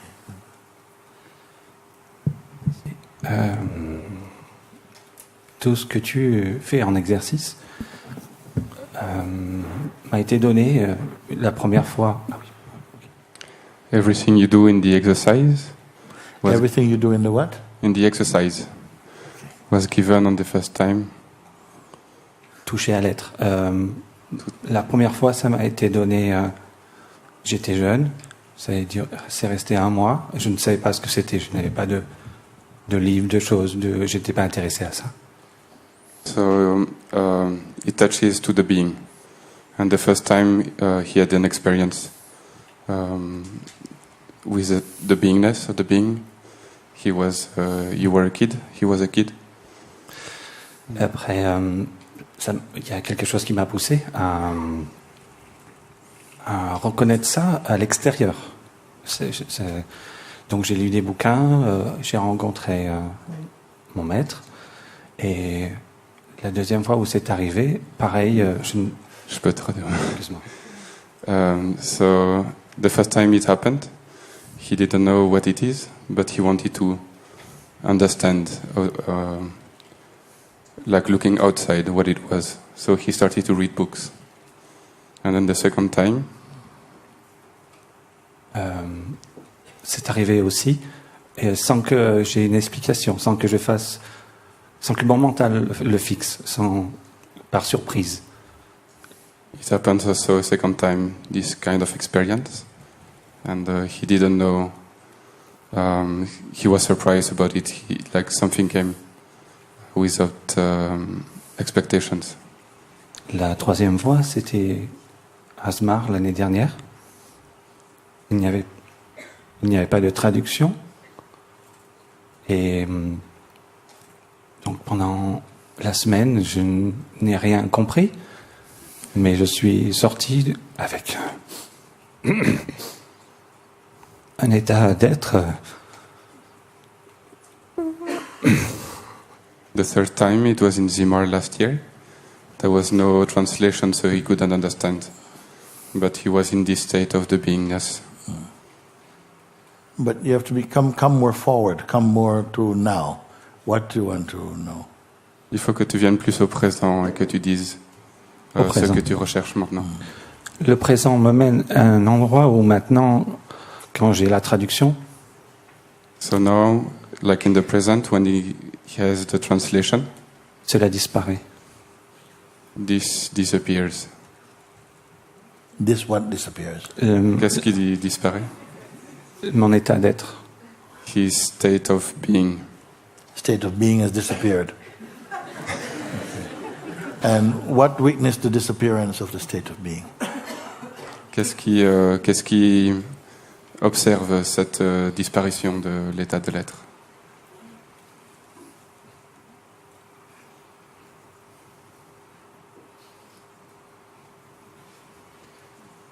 If the beingness itself disappear, whatever witnessed the disappearance of the being, is it concerned about disappearance of being? Si l'état de l'être disparaît, celui qui observe cette disparition de l'état de l'être est-il lui-même préoccupé par cette disparition? Je n'arrive pas à répondre avec mon mental.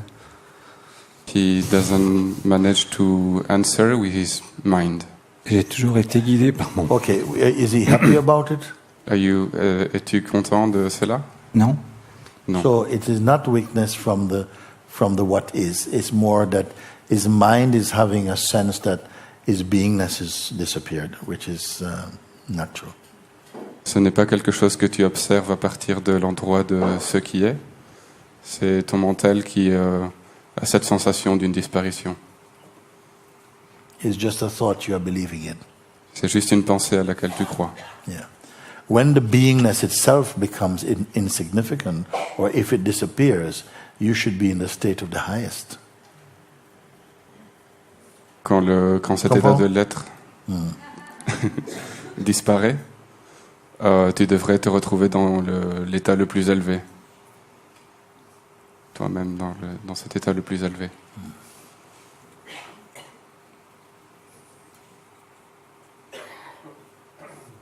What he's speaking is that the feeling, he's putting the state of being, like maybe a particular beautiful feeling, is not being felt anymore, so it feels as though the state of being is gone.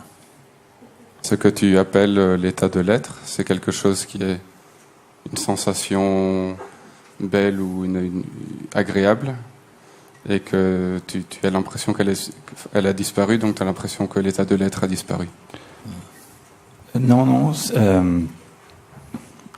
Quand je suis sorti quand j'ai reconnu cet état, quand je suis parti de Zmar, When he recognized this state, when he left Zimar, où pendant un mois, tout ce que tu expliques, je le vivais.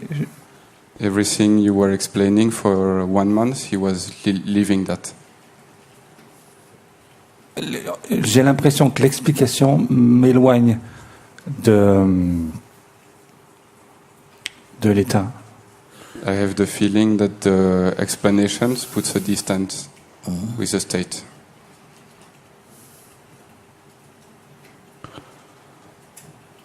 He has a feeling that explanations are Like putting a distance, like putting... not necessarily,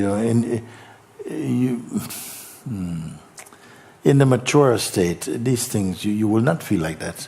When you are in the more early stages, you're easily distracted. You see, when you in an early stage, you're easily distracted. If you're training a dog or something, you just start to train, then you say every time you say sit, and you're holding the string, sit, and you sit for a minute.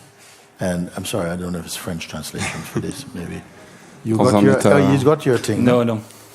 Dans un état plus avancé ou plus mûr, ce genre de choses ne se produit pas parce que tu es beaucoup moins distrait. Et par exemple, we have to speak a bit more quickly. Maybe can you listen with this one? No, I can't. No. Okay. Anyway, when you sit, did you say sit? Dog sits. But as soon as another dog passes, he's gone. Okay? So then you come back, and then each time you say sit, another dog goes, he goes, and then you pull him back.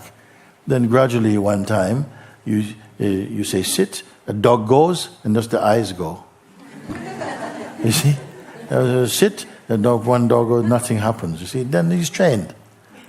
You see? So at first it's like this. I say, just be with this. Be with this. And then the mind comes, hello, whoop, he's gone. You say, come now, be here, You sit there. Then the mind says, oh, you remember yesterday? And he goes, oh, yes. And so I said, no, sit here. No? This is training. No, it's not even I am saying. You should be saying it to yourself. Maybe if you're with a teacher, he's watching every time when you go off. He says, no, you stay. And you feel irritable.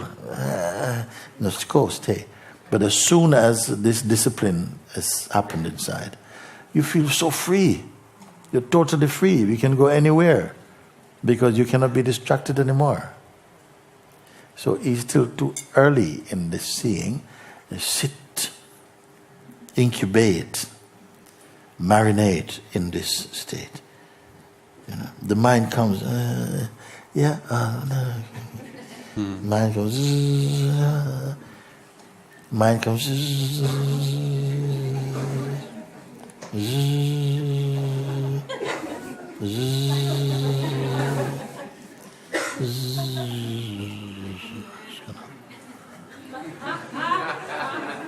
you have to give a little bit. We say you want everything,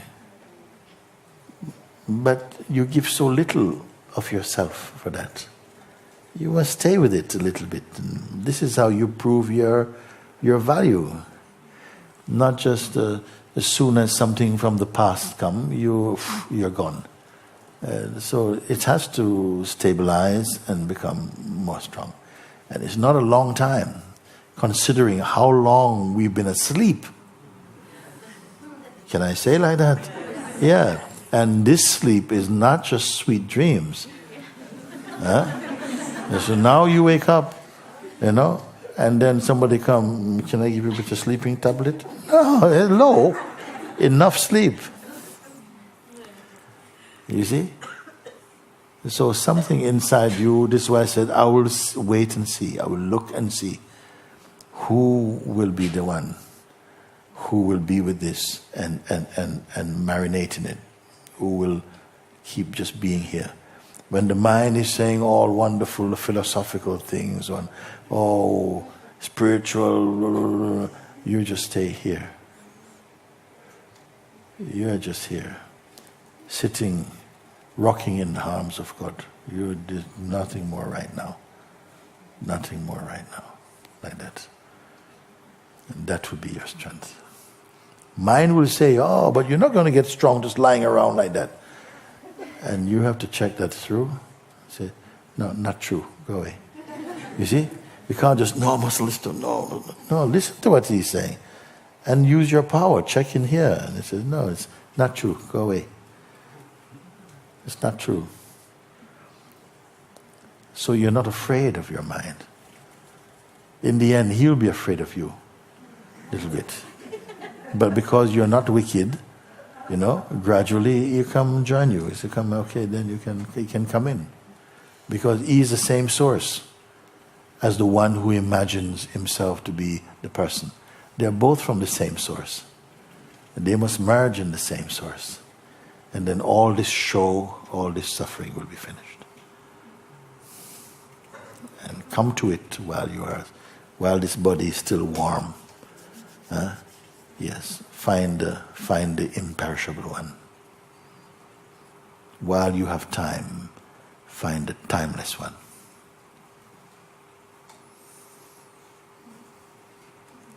And don't waste your time on, just speculations and no. You must experience first, rather than speculate or assume. You must also experience. What you believe must become experience. And then the truth is verified inside you. Okay. Mooji? Okay. You come. I say thank you.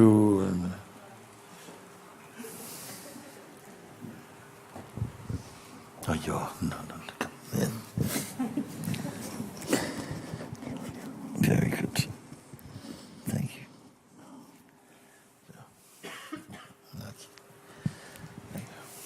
Hello. Namaste. So I just wanted to confirm and clarify around this transitioning from the regime of the person into the self. Yes. And I've heard you say just spend time marinating in the what is. Yes. And just be in the lap of God. Yes. Don't interview God. In terms of, do you have a recommended guidance as to how long every day? It's a good question. one. It's a good question. It's a good question. You don't have to worry, because by marinating, I don't mean you have to sit at home or you can be going about doing your things, but you're still inwardly, you're in the marination, you see. You're outwardly, you're doing something, you know, but inwardly, you're in total serenity and peace. It becomes more and more spontaneous. It's become less and less of an action you're doing, and just finding that it's just a state of being, you see. So, but your mind is, you know, like I gave the example, no, that if you fall in love with someone, and then you don't need any encouragement from anybody. Hey, you must remember your beloved. No, because you can't forget. You are so, you're cutting your vegetables. The people in the kitchen go, watch that one. You know? Everybody's cooking. You can't forget the beloved. How you can forget the beloved, you see? So this is what happened, is that as you marinate, as you're just sitting, almost every time you find yourself just feeling so nice, you're feeling so good, feeling so light. You see? You begin to appreciate. Because then the mind comes and then you see the difference. You see the difference. If you don't know, if you have not experienced what this is, when the mind comes, that's just your regular visitor. It's just, that's what the day is like. But now you are in the heart of that, which is when the mind comes, you can smell him coming before you would not know. You see, we went to some place and driving, I won't say where, driving along in the countryside, no? You pass one town, it just, the whole place smells like cow shit, basically, okay? You drive, every part is, you know, but the people there are very happy. They can't smell it, because that's how everything smells. I'm sure the cake smells like cow shit, the coffee, okay? Because that is the basic smell there, you understand what I'm saying? When you don't know the difference, you don't smell it. That's how it was with the mind. But now you're in the fresh air of being. When the mind is coming, it's, what's that? You know, you used to be in the company with the mind for 24, whatever, many hours of the day. Now, that is enough. You see, that is transition. That is transformation. You see, you can't help it. You start to feel more and more appreciative of this natural state of being. And the mind helps because he provides a contrast.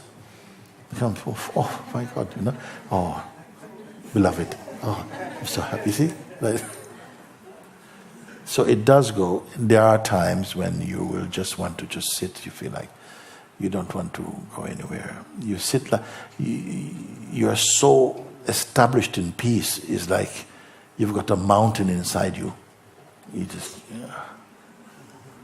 can't move. Doesn't sound very nice, but it is amazing. Such peace, you can't move. Just feel peace. Then another moment, you're up a tree. You can feel the vital force is moving in different ways. So I feel it's a natural process. In this case, maybe some people don't immediately fall in love with the what is. It's kind of like, we don't know what to do with this. It's like that. But it is recognized. And because you've recognized it, You can't unrecognize it. It is already, the grace of the self, has released its fragrance in you. And from there, this is not something that a human being invented. It is just like a timing in you. It's somehow nobody can explain why in one unit of consciousness or one body, the consciousness is responding so powerfully. In another one, it's a bit more slow, a bit more resistant, a bit more doubtful. In another one, it's like, whoa, they're gone. They're immediately home. Rare, but it can happen also. So I like these questions because it shows that there's genuinely a sort of pull, and how long it can go on for, I don't know. I tell you, even if this marination is going on for the rest of your life, nothing can compare with it. You see? It is just like every day is your best day. Does anybody know this kind of day? Every day is your best day.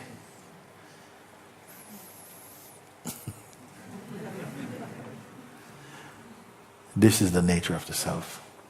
I say it is like a fruit that keeps getting sweeter and sweeter, but never becomes too sweet. How can you have one fruit?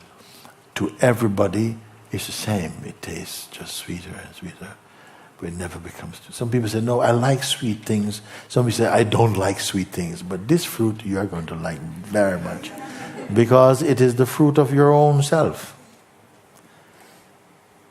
So it can be loved.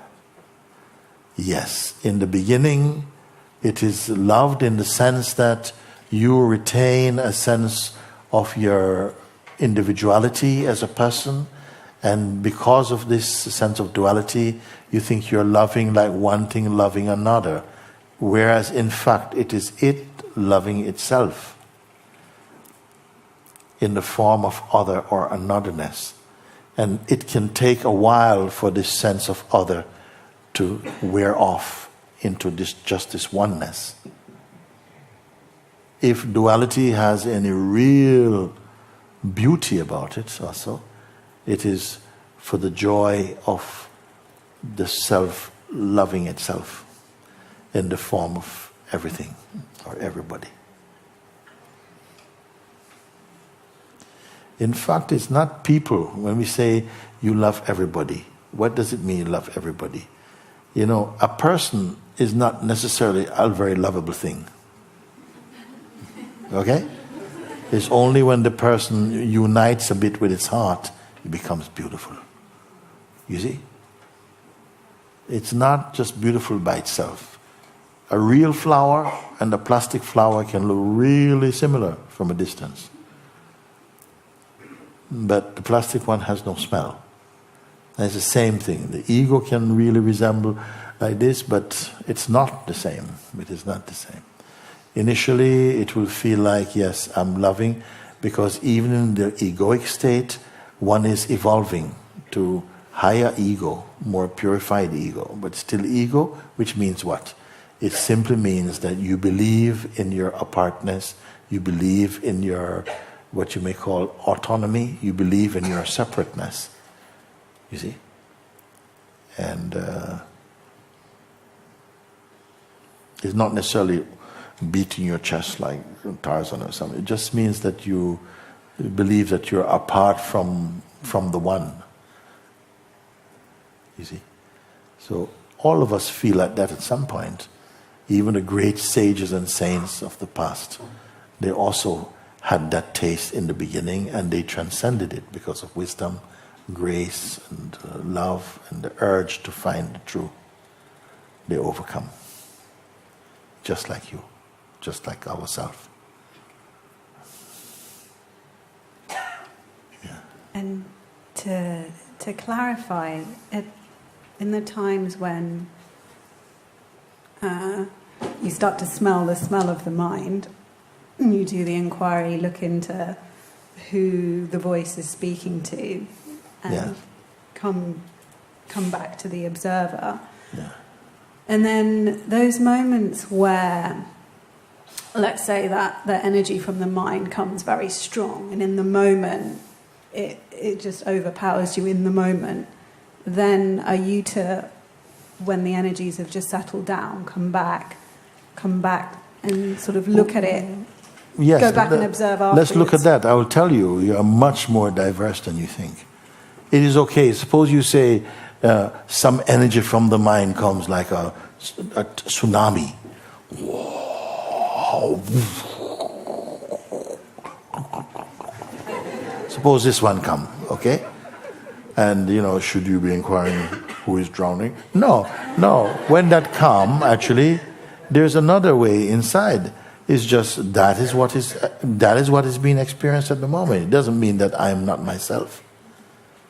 You see, this is a difference. Difference is when something goes against what we like, we imagine that we are being abandoned and we're rejected by life or God or the beloved. We put meanings into these things that really don't necessarily belong to them. But in some way, we interpret in a very passionate way. But to one whose mind is clear, even if a big thing comes, it's simply accepted. It's not given.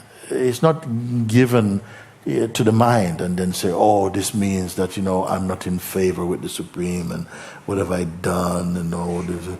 No, it's just over there. Oh, over here feels good too. Why not? They don't. It's a different state of being altogether in mind. You see? Even if you feel a little bit underneath this, you're just fine. It's fineness. If you are very much deep in beating on yourself or something, then what we tend to do is then we start to just, everything has too much meaning. And it's a very heavy state when the mind is full of belief and it's not. The mind should be completely empty. When the mind is empty, you are empty. Nothing can go wrong. Everything is just fine. Even death is fine. Even death is fine. I had this experience recently when, let's say you call it a tsunami, came, and I just allowed it to just come, and, until it moved. And immediately as it left, there was such intense bliss that was there. Yes. It's such intense. Like the emotion that had come before was intense, but then as that wave passed, the intensity of the peace and the bliss was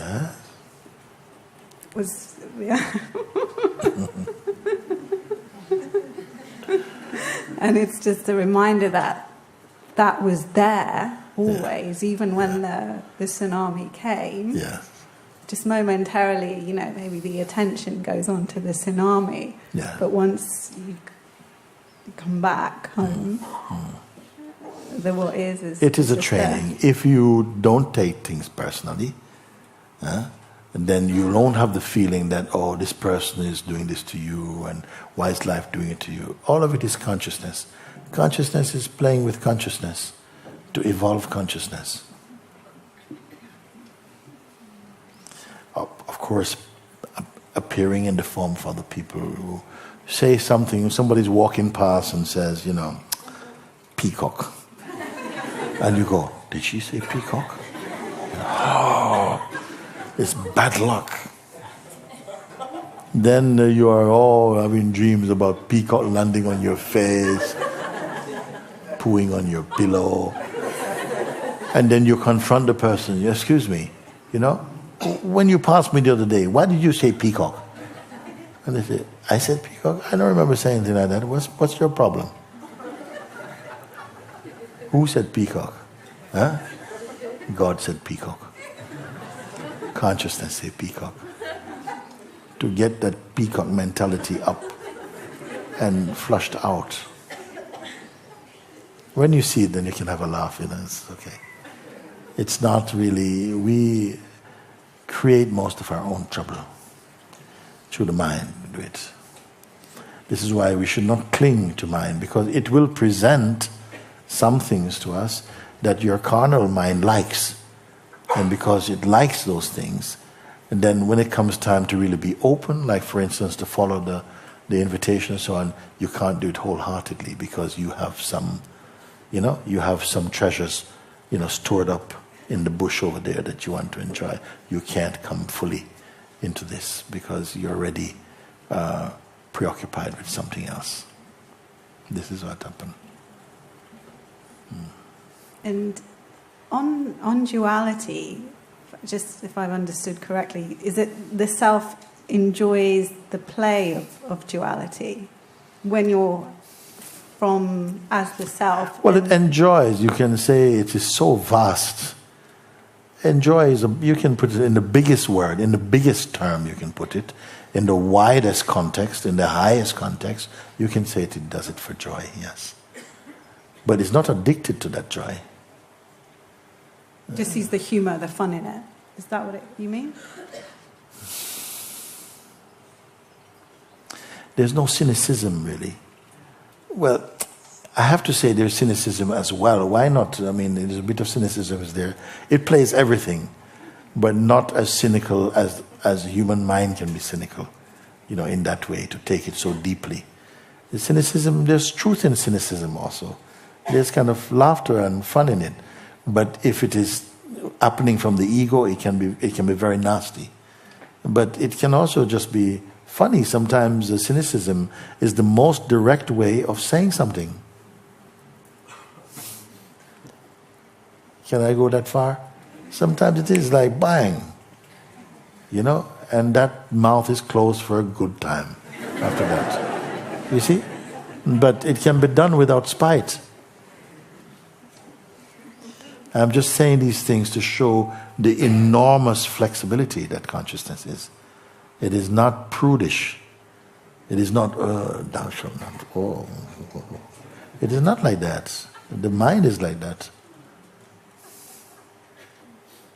So therefore, the one who is free in the heart is not easy to offend someone like that. Momentarily maybe something, but they cannot be offended so deeply. The mind has become too empty to be offended. Empty mind cannot be offended.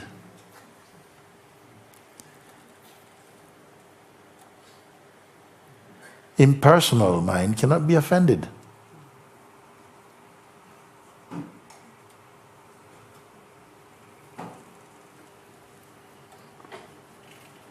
It cannot be. It can laugh though, but it won't be offended, not deeply.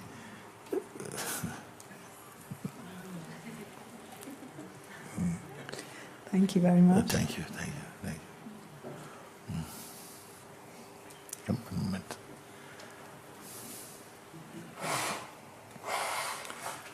Okay.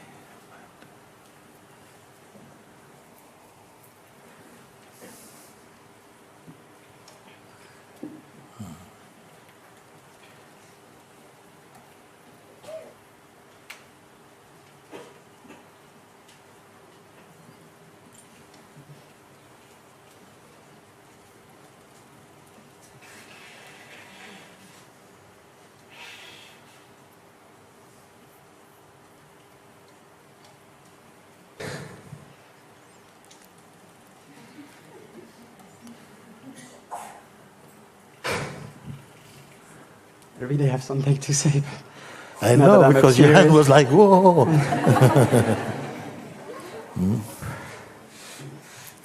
But now that I'm up here, it seems...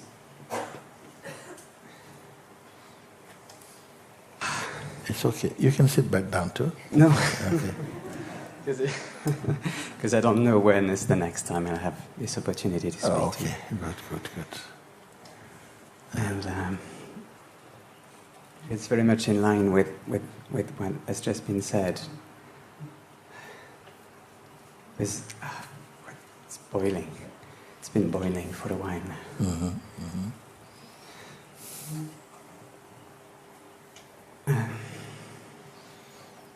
Sorry, there's so much coming up. Going to take a few seconds.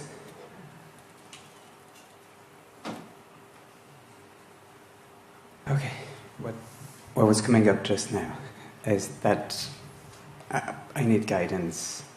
I have these really strong pull to withdraw and dwell. To withdraw from life generally. Yes, and just stay there and dwell with it.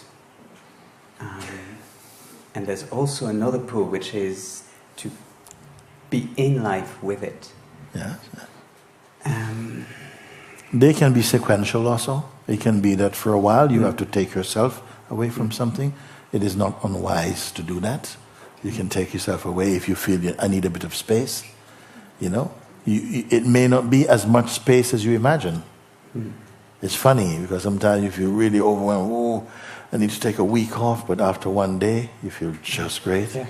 You see, like that. Yeah. But to make space, to be able to just be by yourself for a moment and to be immersed in a space where you can allow this stuff to come up first, and give it some time to come up, but don't participate. That's another thing. Don't try to solve the thing. You can just watch him for a bit. And if you don't jump in, you see, because the mind is started to spin the rope. They say, come, jump in. And you say, yeah. You say, well, no, why, I'm getting married today. Why am I not going to some dusty rope jump? You leave him. You see, like that. And gradually something clears. And you may find then, actually, when I allow the space, then I don't have to work so many things out. It's as though they work themselves out. Sometimes just space is needed. Yeah. Not mental working out, just space. That you allow that, you're determined to give that space, and it creates. You find that the mind is clear. Once the mind is clear, don't have to look for any questions. And I can relate with the tsunami, whereas actually in my case it's more emotional tsunamis coming. And sometimes it takes a few minutes, sometimes it takes days until it takes sometimes a long time to just remember all I have to do is just sit through it. Are you staying here? No, I'm really seriously thinking about it though. No, I just wondered because it's not that you only need to sit with something. Many people try that. It's not sitting with something. It's understanding clearly what your true position is. That's all. So you stop reacting from a false place, but you're seeing from the true place. That's all. Once you see, there's so much joy and freedom in that seeing that you will lose a lot of fear, and you just enjoy when sometimes a reflex come and you're going from the old position, and something just lets go of that, and you find everything settles down from your real place. That's all. It's not seeing. Sometimes people have spent years sitting, just sitting, and nothing happened. Nothing happened. One sage, one Lama, Zen master Bankai, who I love very much. He was in the 15th century or something, no? From Japan, no? And he also felt he wanted to sit. He found one rock, and he said, "I'm going to sit here until I wake up." He sat, and all that happened, he had a sore backside. Actually, which was so bad that in the end they had to take him away, and he had to be somewhere. Just sitting by itself, determination by itself is not enough. Even you think that I'm determined, and it doesn't. Correct understanding. You see, someone points you say, "No, again you're going back there. Can you see you're going back there again? Okay, can you see that? Then just see. Don't go." Wow, that is so easy. May become like this. For some people, for many people, it comes like that. Simple seeing. You're looking from wrong place. And you can look at the wrong place you're seeing from. And something opens up, you see? Not just merely sitting. Sitting has its place. But with right guidance like that. Because right now, I'm really not sure this is where I need guidance, is that I feel that this pull to be in these states, in the world, surrounded with people, is something else I should just not engage with and resist. Yeah. And it's very difficult because at the same time I honor the fact that I am consciousness in this body, in this form. Yes. And that, just consciousness or God, whatever, decided to be here in this body, in this form. Okay. And is it just then a play of the mind again that I feel that, well, I just can't withdraw? That is a mind. Okay. That is mind. You don't direct consciousness. You can't direct consciousness. You say, consciousness is in this body, and it must be here for a purpose, and if I'm in the world, then I should just be in the world, and it's too much mind itself, you see? If you feel, you must also, nothing wrong to go with the deeper feeling. If you feel, I feel I need to go away for a while and just to be in a space like this or whatever, no? Or to look. I recommend places like this where you are, where truth is the climate. The vibration is for that. And then you find that almost anyone you speak to, they give you a clear reflection of this. And then you say, yes, but I'm in the world, and so, consciousness must want me to be. You see, that's also, you can, otherwise, you can't really, you have an idea, but you feel bad about the idea, doing the idea, because you think that is forcing yourself when conscious put you here. But this is also forcing yourself staying here. Why not go with the feeling you have to you cannot make such a big mistake. If you're searching for truth, even if you make mistakes, it's okay. Don't make any big mistake. Sometimes you have to make a mistake to then recognize it was a mistake. I say that consciousness sometimes creates the sense of a problem in order to have the experience of transcending it. It is, maybe transcendence is the name of the game, I don't know.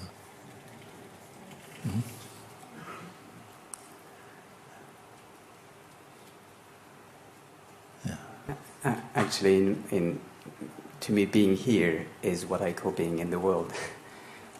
When I mean withdraw, it's really just being alone, which is sort of seems to be easier for me at this moment. In what way is it easier? I have more space to just let everything fully come up. And believe me, and I love when you say that consciousness keeps testing itself. That really, really helps me in these moments, because it's really doing a really good job, like bringing... If it's testing itself, it must be growing, it must be expanding in a purer space. That's what it feels. How it feels also is that it's bringing me a tougher challenge every time. Which I'm totally fine with it. I'm not sure about that. Why should you be going to challenges after challenges? Why not go to clarity? I would love to. No, I'm just asking because sometimes we think, it keeps being tougher and tougher. To test you being what? To go more and more challenges. You have so many things you have to be challenged about. If you see from the good, from the right place, it is enough. You see from the right place, and then something has to. If there's a practice, it is to stop the reflex to keep going back to the wrong place. That's it. So really, thank you for saying this, because what happens is that I think I have clarity, and then I say, okay, now I'm ready. Now I can come to Mutisahaja, and then I come here, and then I realize, no, it was not. It was. The not thing is that perfect. you're thinking too much. You're using your mind too much. You don't give a rest. You see, you're using your mind. You're trying to use the mind to overcome the mind.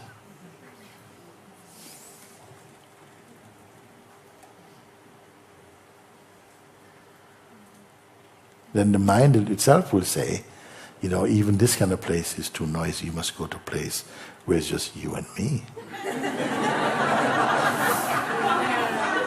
Why do you go to a place where mind is not? If you, when you go to a place when you're really alone, then you are without mind, and then you've reached a very good place. But if you leave a place like this, you go to a place where it's you and mind.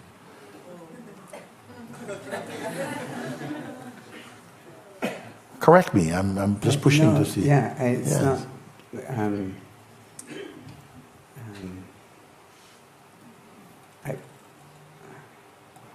I'm sorry, because maybe I should just.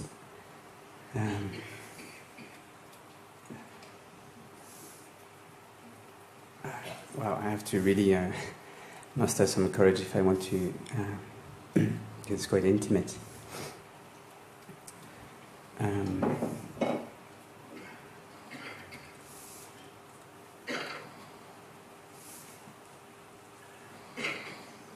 Now you have to say, when you say something like that, now you whet the appetite of everybody.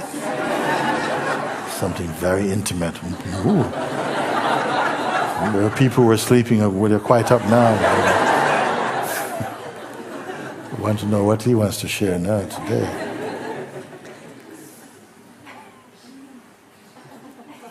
So had this, after spending some time really alone, and I was listening to satsang, I was listening to the pointings, and I was really practicing them, and had these just amazing realizations. And at some stage, it just popped up. I was like, okay, no, I'm going to Montesaja. That's it. There's no plan B. I'm just going. I'm just coming. I was quite far away, so it took some time. So it takes some time to have the whole process organized. And then when I came here, I thought I could maintain this truth even in interactions. And then when I came here, I realized it's not so easy, not right now. I realize I still, when I am interacting with people, I still have, maybe not at first, but after a while, after maybe 3-4 times meeting them, I have expectations coming back again. For example, expecting this interaction with this being to be as beautiful as the first time. And beautiful meaning like what? Well, just recently, actually after I left here, really really frustrated and angry the last time, I don't know, something really clicked the day after, and I was like, well, I'm just going to observe the changeful from the place that is not changeful, and I don't know why. Also, something came up.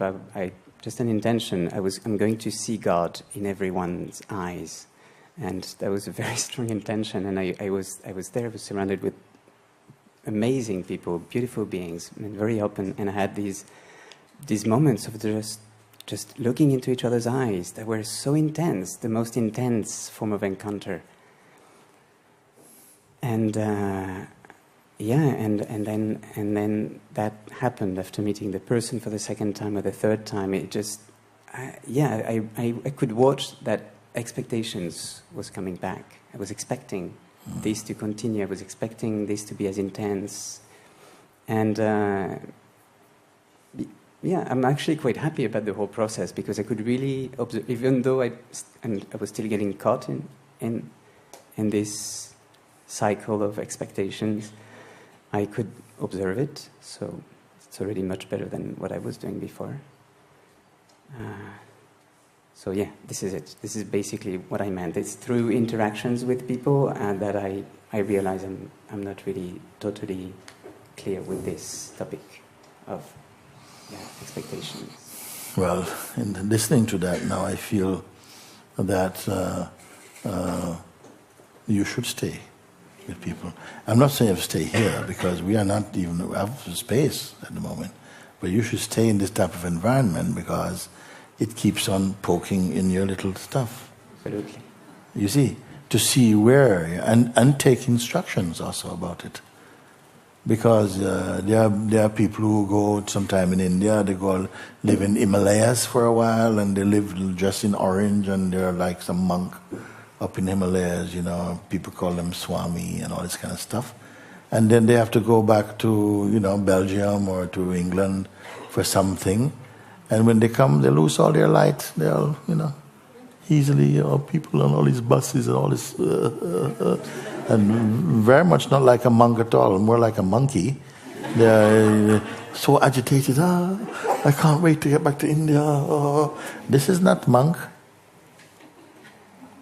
It doesn't matter.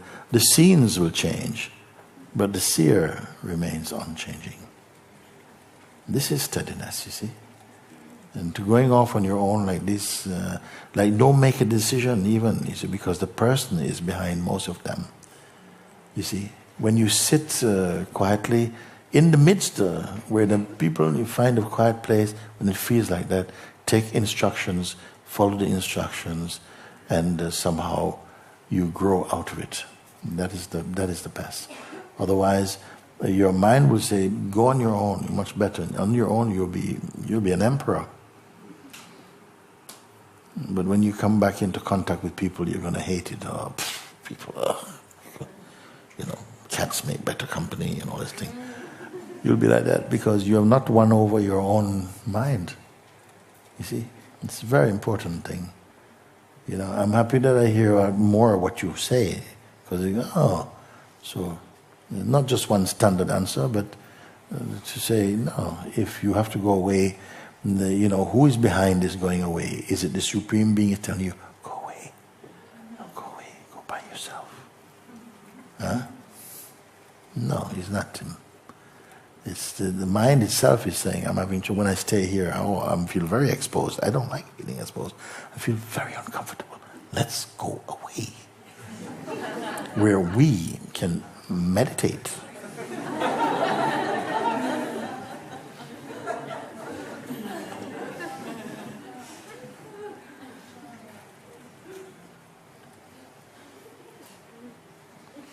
Meditation need not be, hours and hours and hours and hours. Sometimes I wake people up as I wake them up because sometimes they're sleeping, actually. But shake them up. Whoa, come. No, I prefer I have your attention right now. Then you go off into meditation is a kind of excuse to not hear what I'm saying, because what I'm saying is a sword at your throat. Well, your meditation is a pillow by the side of your head. And your mind will not choose the sword. It's going to go, pillow. He wants to sleep.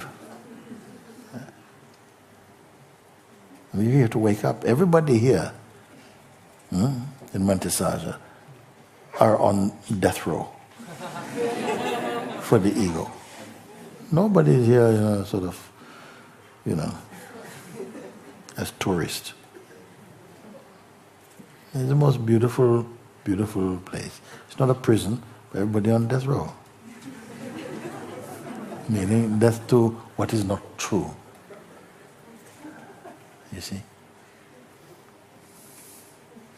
I tell you because, I also get letters from people, "Oh, Guruji, I'm so happy, I feel so free now and everything. Please let me come to Montesaja for 3 days and to sit with you and look in your eyes and to say thank you." Oh, okay. Send. Then they come and they're hiding from me. They ask, "Can I come?" And then they come here and they're walking behind trees. I say, "Hey, you." What is that? Is something inside is uncomfortable. It's going to catch you. It's going to catch you. But I'm here to catch you. So that you can be free. To catch something doesn't feel right. Why are they hiding? Are you Jennifer?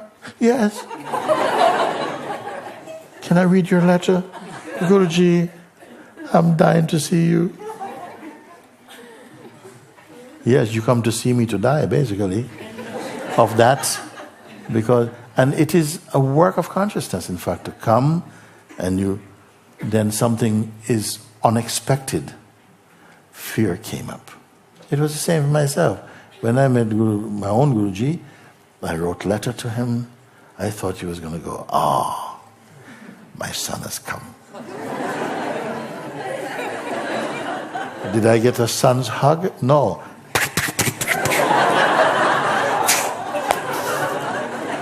But that was what was needed. If I knew that was coming, I don't write no letter. I was in the card.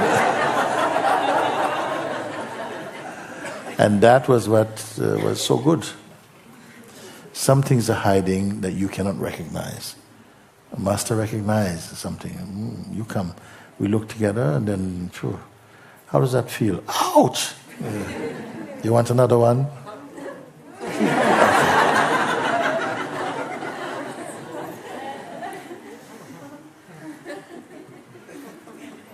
Okay, so good. We are good for the moment. Well, so your recommendation would be to stay, because you started saying it's okay to like withdraw and then come well, again. because I was hearing you from a different place. I was thinking, yeah, you know, one needs to meditate in a crowded environment. Well, go with that and so. But then when I saw the complexity behind it, lots of, I said, no, you need to stay a little bit. You say, look, is it? Yeah. I wouldn't know where to put you, but you need to be in a space like this if you can find it, or if we can find a place for you to come, or at least to attend the classes and the satsangs, and go. You don't have to sleep here. You can go.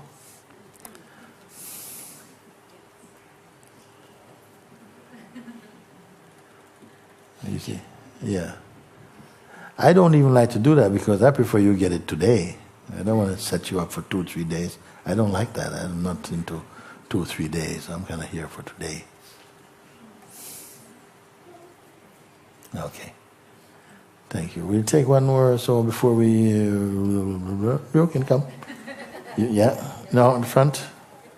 Yes. Let's see. Yeah.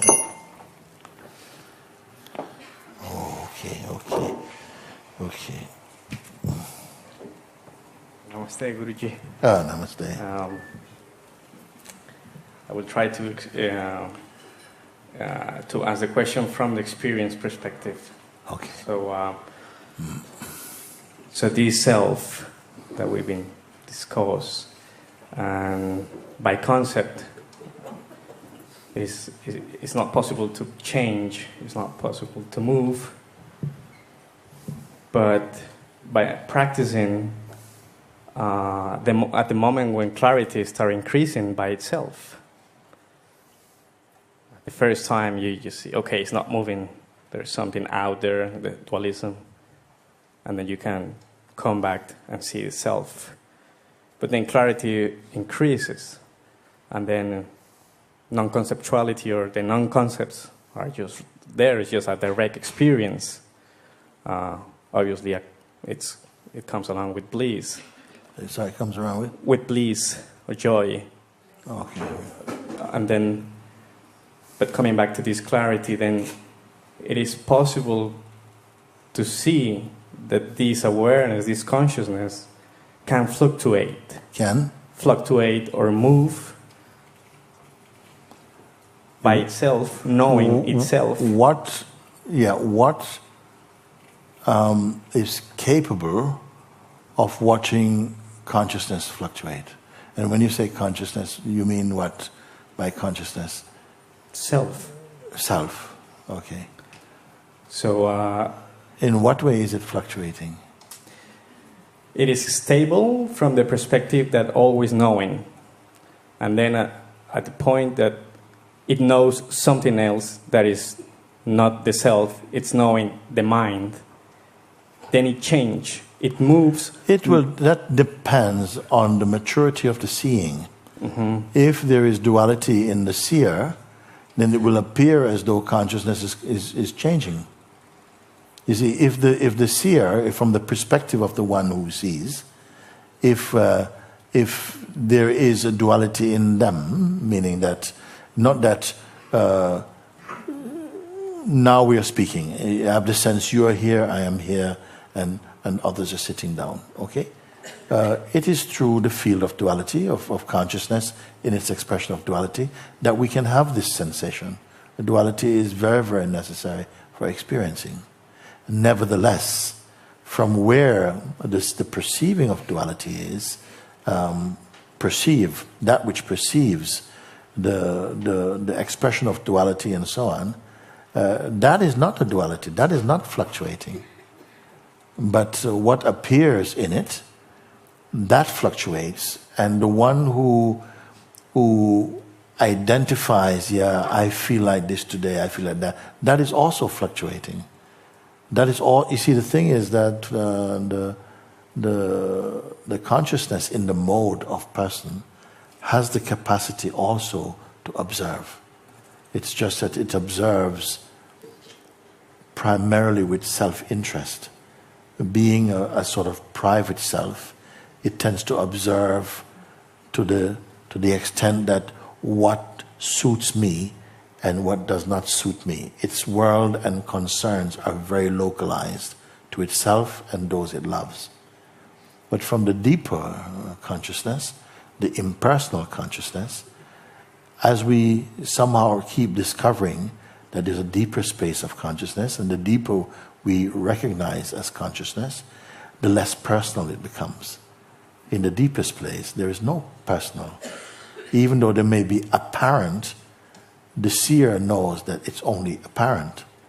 It is not the full, it is not the totality. It is an expression of that. So no great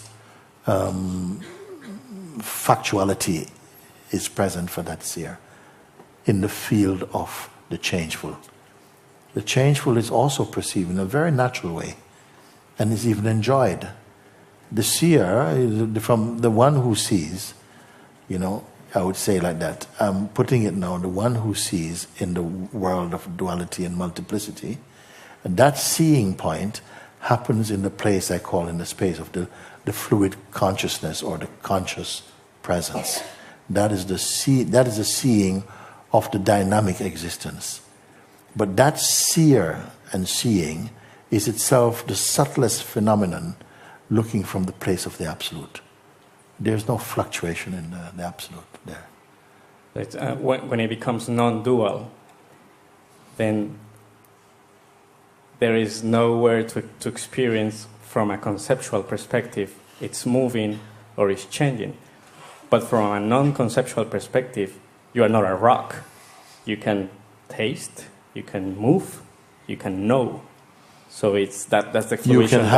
You can have the sense of knowing and the sense of otherness, because the consciousness manifests like that. It manifests through the five elements and through the body, the senses and so on.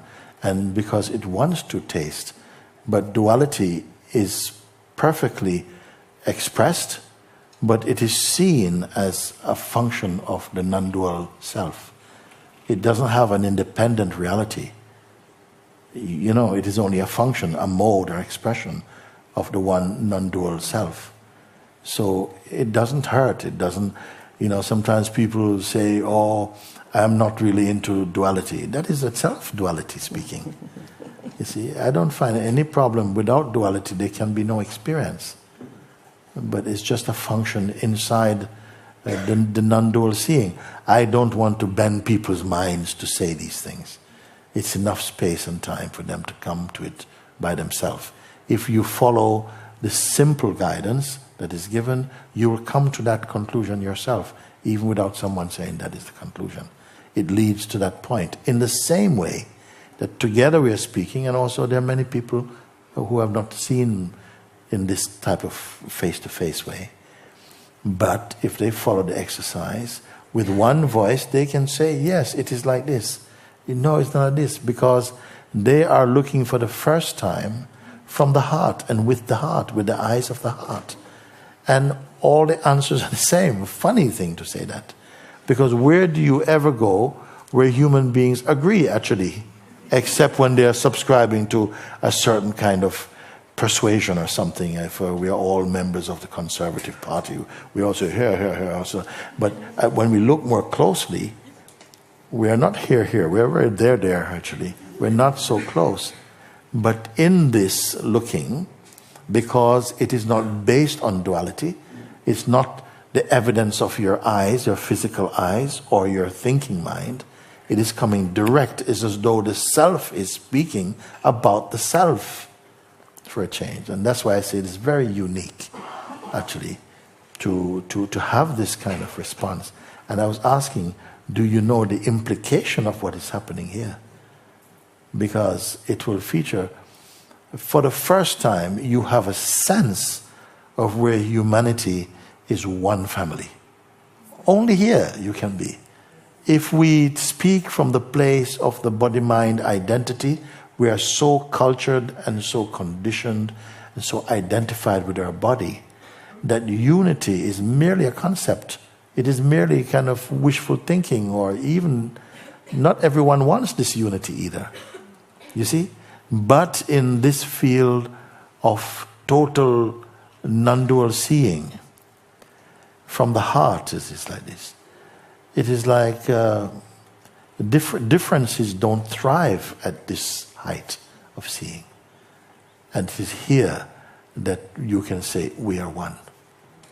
It is amazing for me to hear this, in this, because thousands of people, I've had the opportunity to speak with people from around the world. I have had this beautiful privilege of speaking and sharing and looking and exploring together.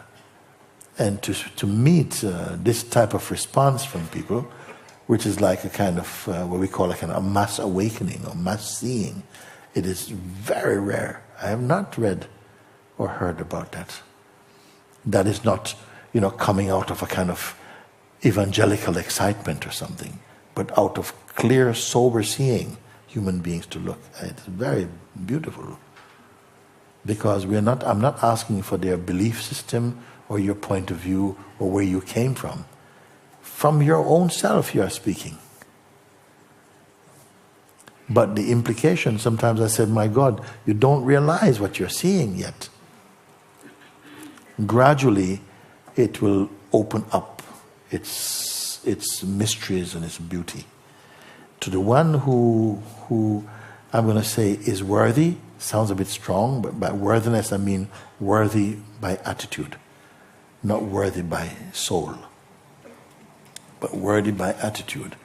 The one who values it, even if one senses like that, you see. It started out like that for my own self. I had one little from God, I would say like this. And I went totally crazy in the most beautiful way. All change of character, I'm sure people said that to me, but I couldn't see. I just felt wonderful like that. And it was very easy for this attitude of just surrendering everything, whatever that meant. It was just an attitude of surrendering everything. What can make you do that? It must be something great about human life. If something can make you change direction in such a powerful way. You see? You're going along, tung, tung, tung, tung, tung, tung, and then you're like, whoa! It must be something great that a human being can explode or implode in such a beautiful way.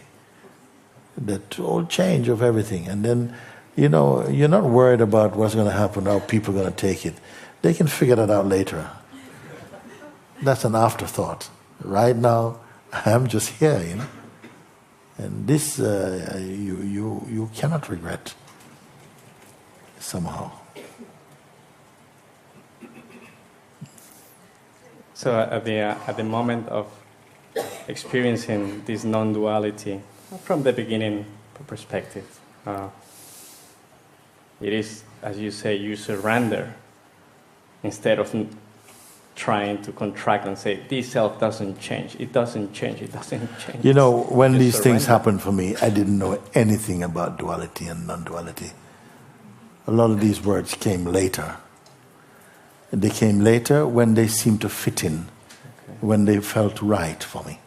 I didn't know anything about Brahman and, sort of like these type of terminologies, nirvana and samskara. I didn't know anything about these things. Mm-hmm. It's not the words. The experience took place. And I learned what the experience was later on. when I read something, so that's what is happening. I didn't know the words.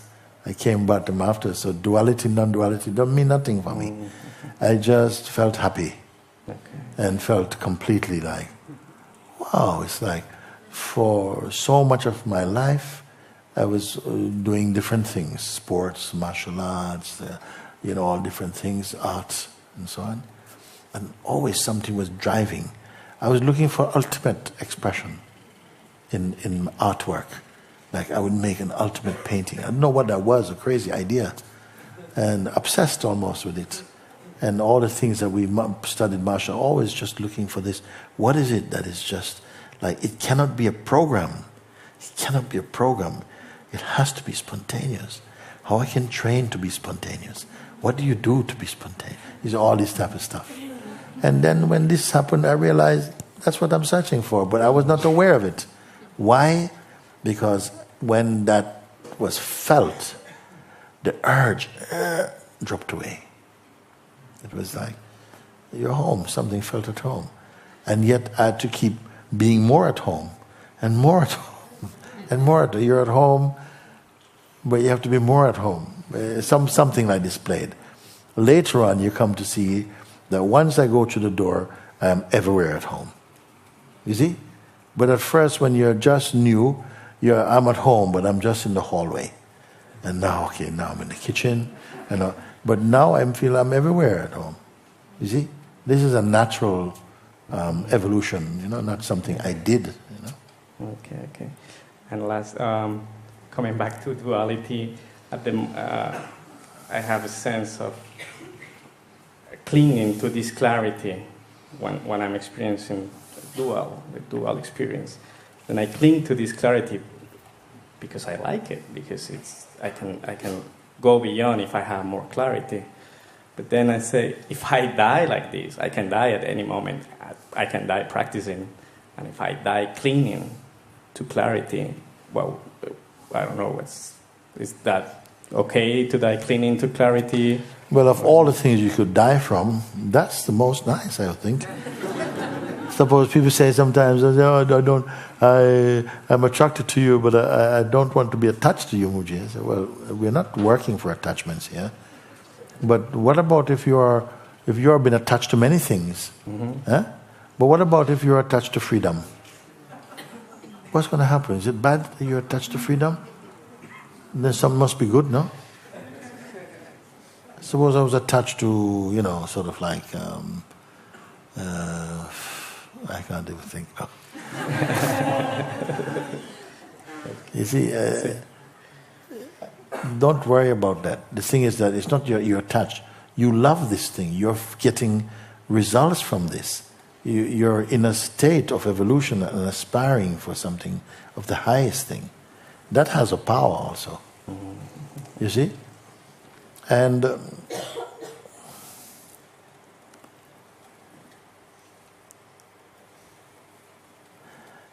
sometimes you can be maybe you are so deeply established or unified with the thing you love that you don't even taste death at all when it comes. You don't even know what happened. Maybe you don't even know.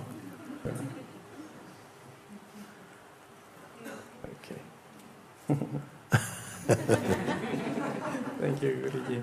Thank you, excellent. Thank you. Okay, let me tell you what's happening now. It says 6:17. Okay? And normally, these Sunday satsangs were going very regularly for a time, and then we had to, different things come. We were traveling or so and so happens, and so we couldn't continue with the regularity like that. So some while ago, satsangs were of this nature. We would come and sit very much like we are now today. Very nice. And then we would take a break.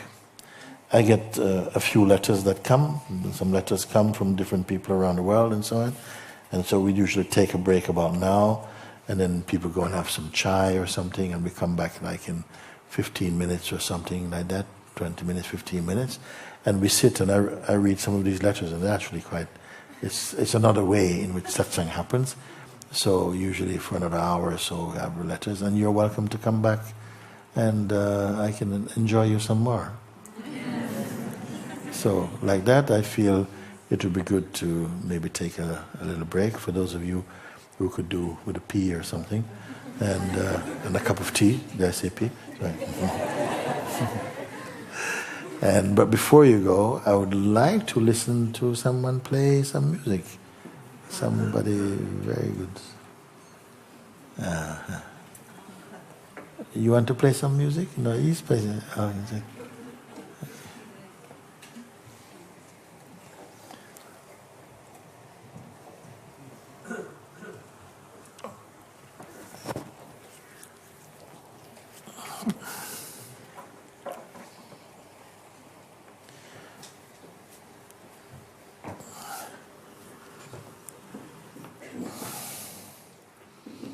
really good.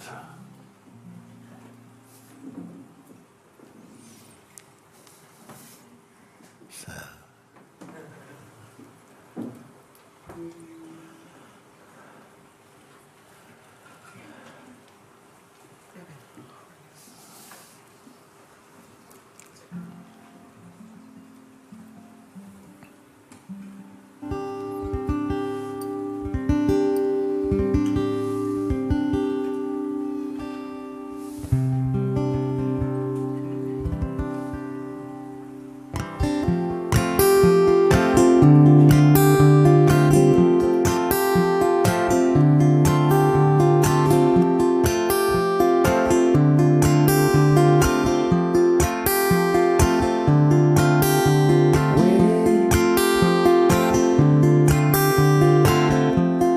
What are you waiting for?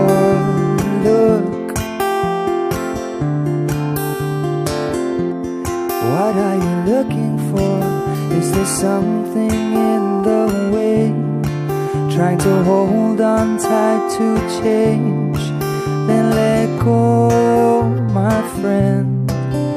The beginning is the end. What you'll come to see is that you will always be. The song remains the same. Upasana,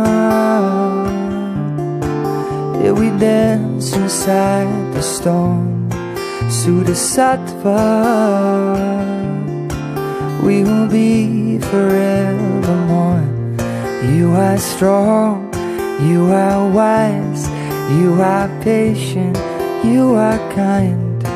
Upasana, yeah, we dance inside the storm.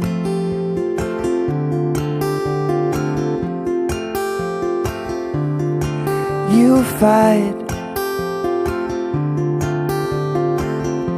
but what are you fighting for? Knock. Who's knocking at the door? Does it open from within? Are we ready to begin? Then let go, my friend. The beginning is the end. What you'll come to see is that you have always been. The song remains the same. Upasana, yeah, we dance inside the storm. Sudasattva, we be forevermore. You are strong, you are wise, you are patient, you are kind. Upasana, yeah, we dance inside it.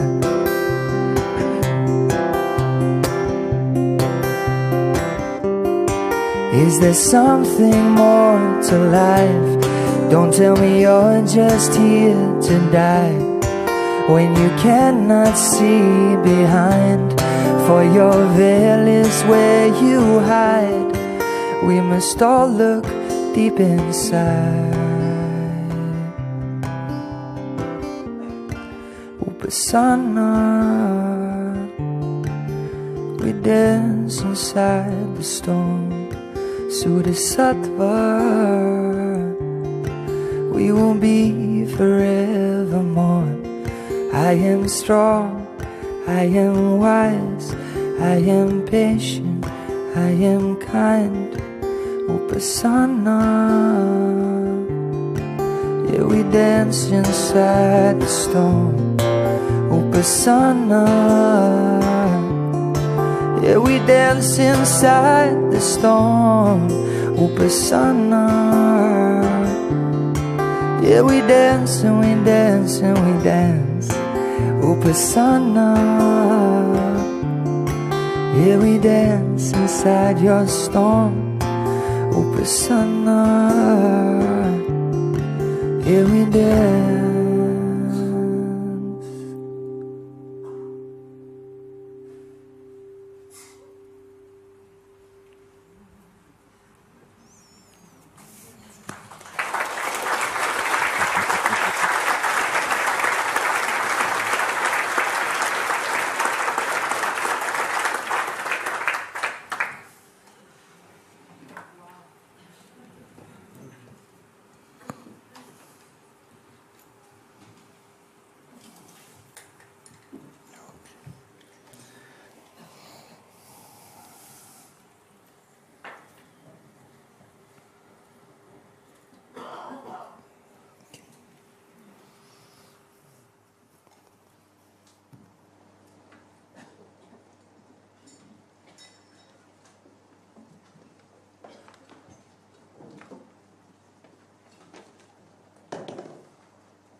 From Spain, we got it from Spain. For you, it's a mandala. One elephant in the center. Perhaps you like elephants. I think I'm the elephant in the center. Thank you, Mooji. Thank you. Thank you so much. My son and me bought in Cadiz. You know Cadiz? Cadiz. Yeah. Oh. So, thank you, thank you, thank you. A very beautiful day. Thank you.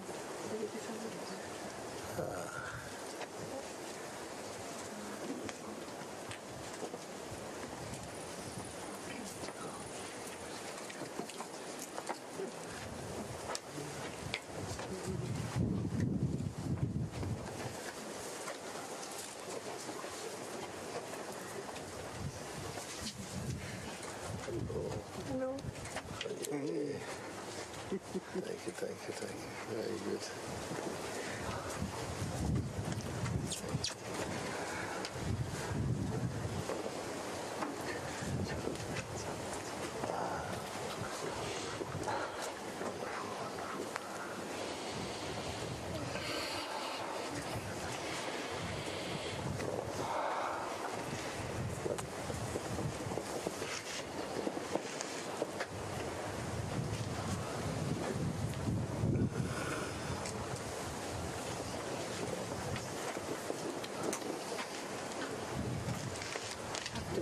Snail is still here. Oh, really? He's still here. That's amazing. The snail a few days ago was wrapped around a finger like a ring. The same one? I don't know what to do with it. What do you do when you're sleeping? It's in my bottle down here. Do you want a pet snail? No, I think you're Okay. doing very Okay. well there. I think. Thank you. Very good. Thank you.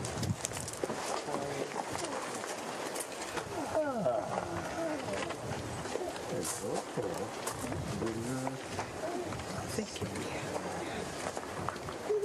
Oh, look at this one here. I hope I come swim by some more days. Try. Where are you hotel? Yeah. Good to see you. Love you. Love you. Very nice. Look at that.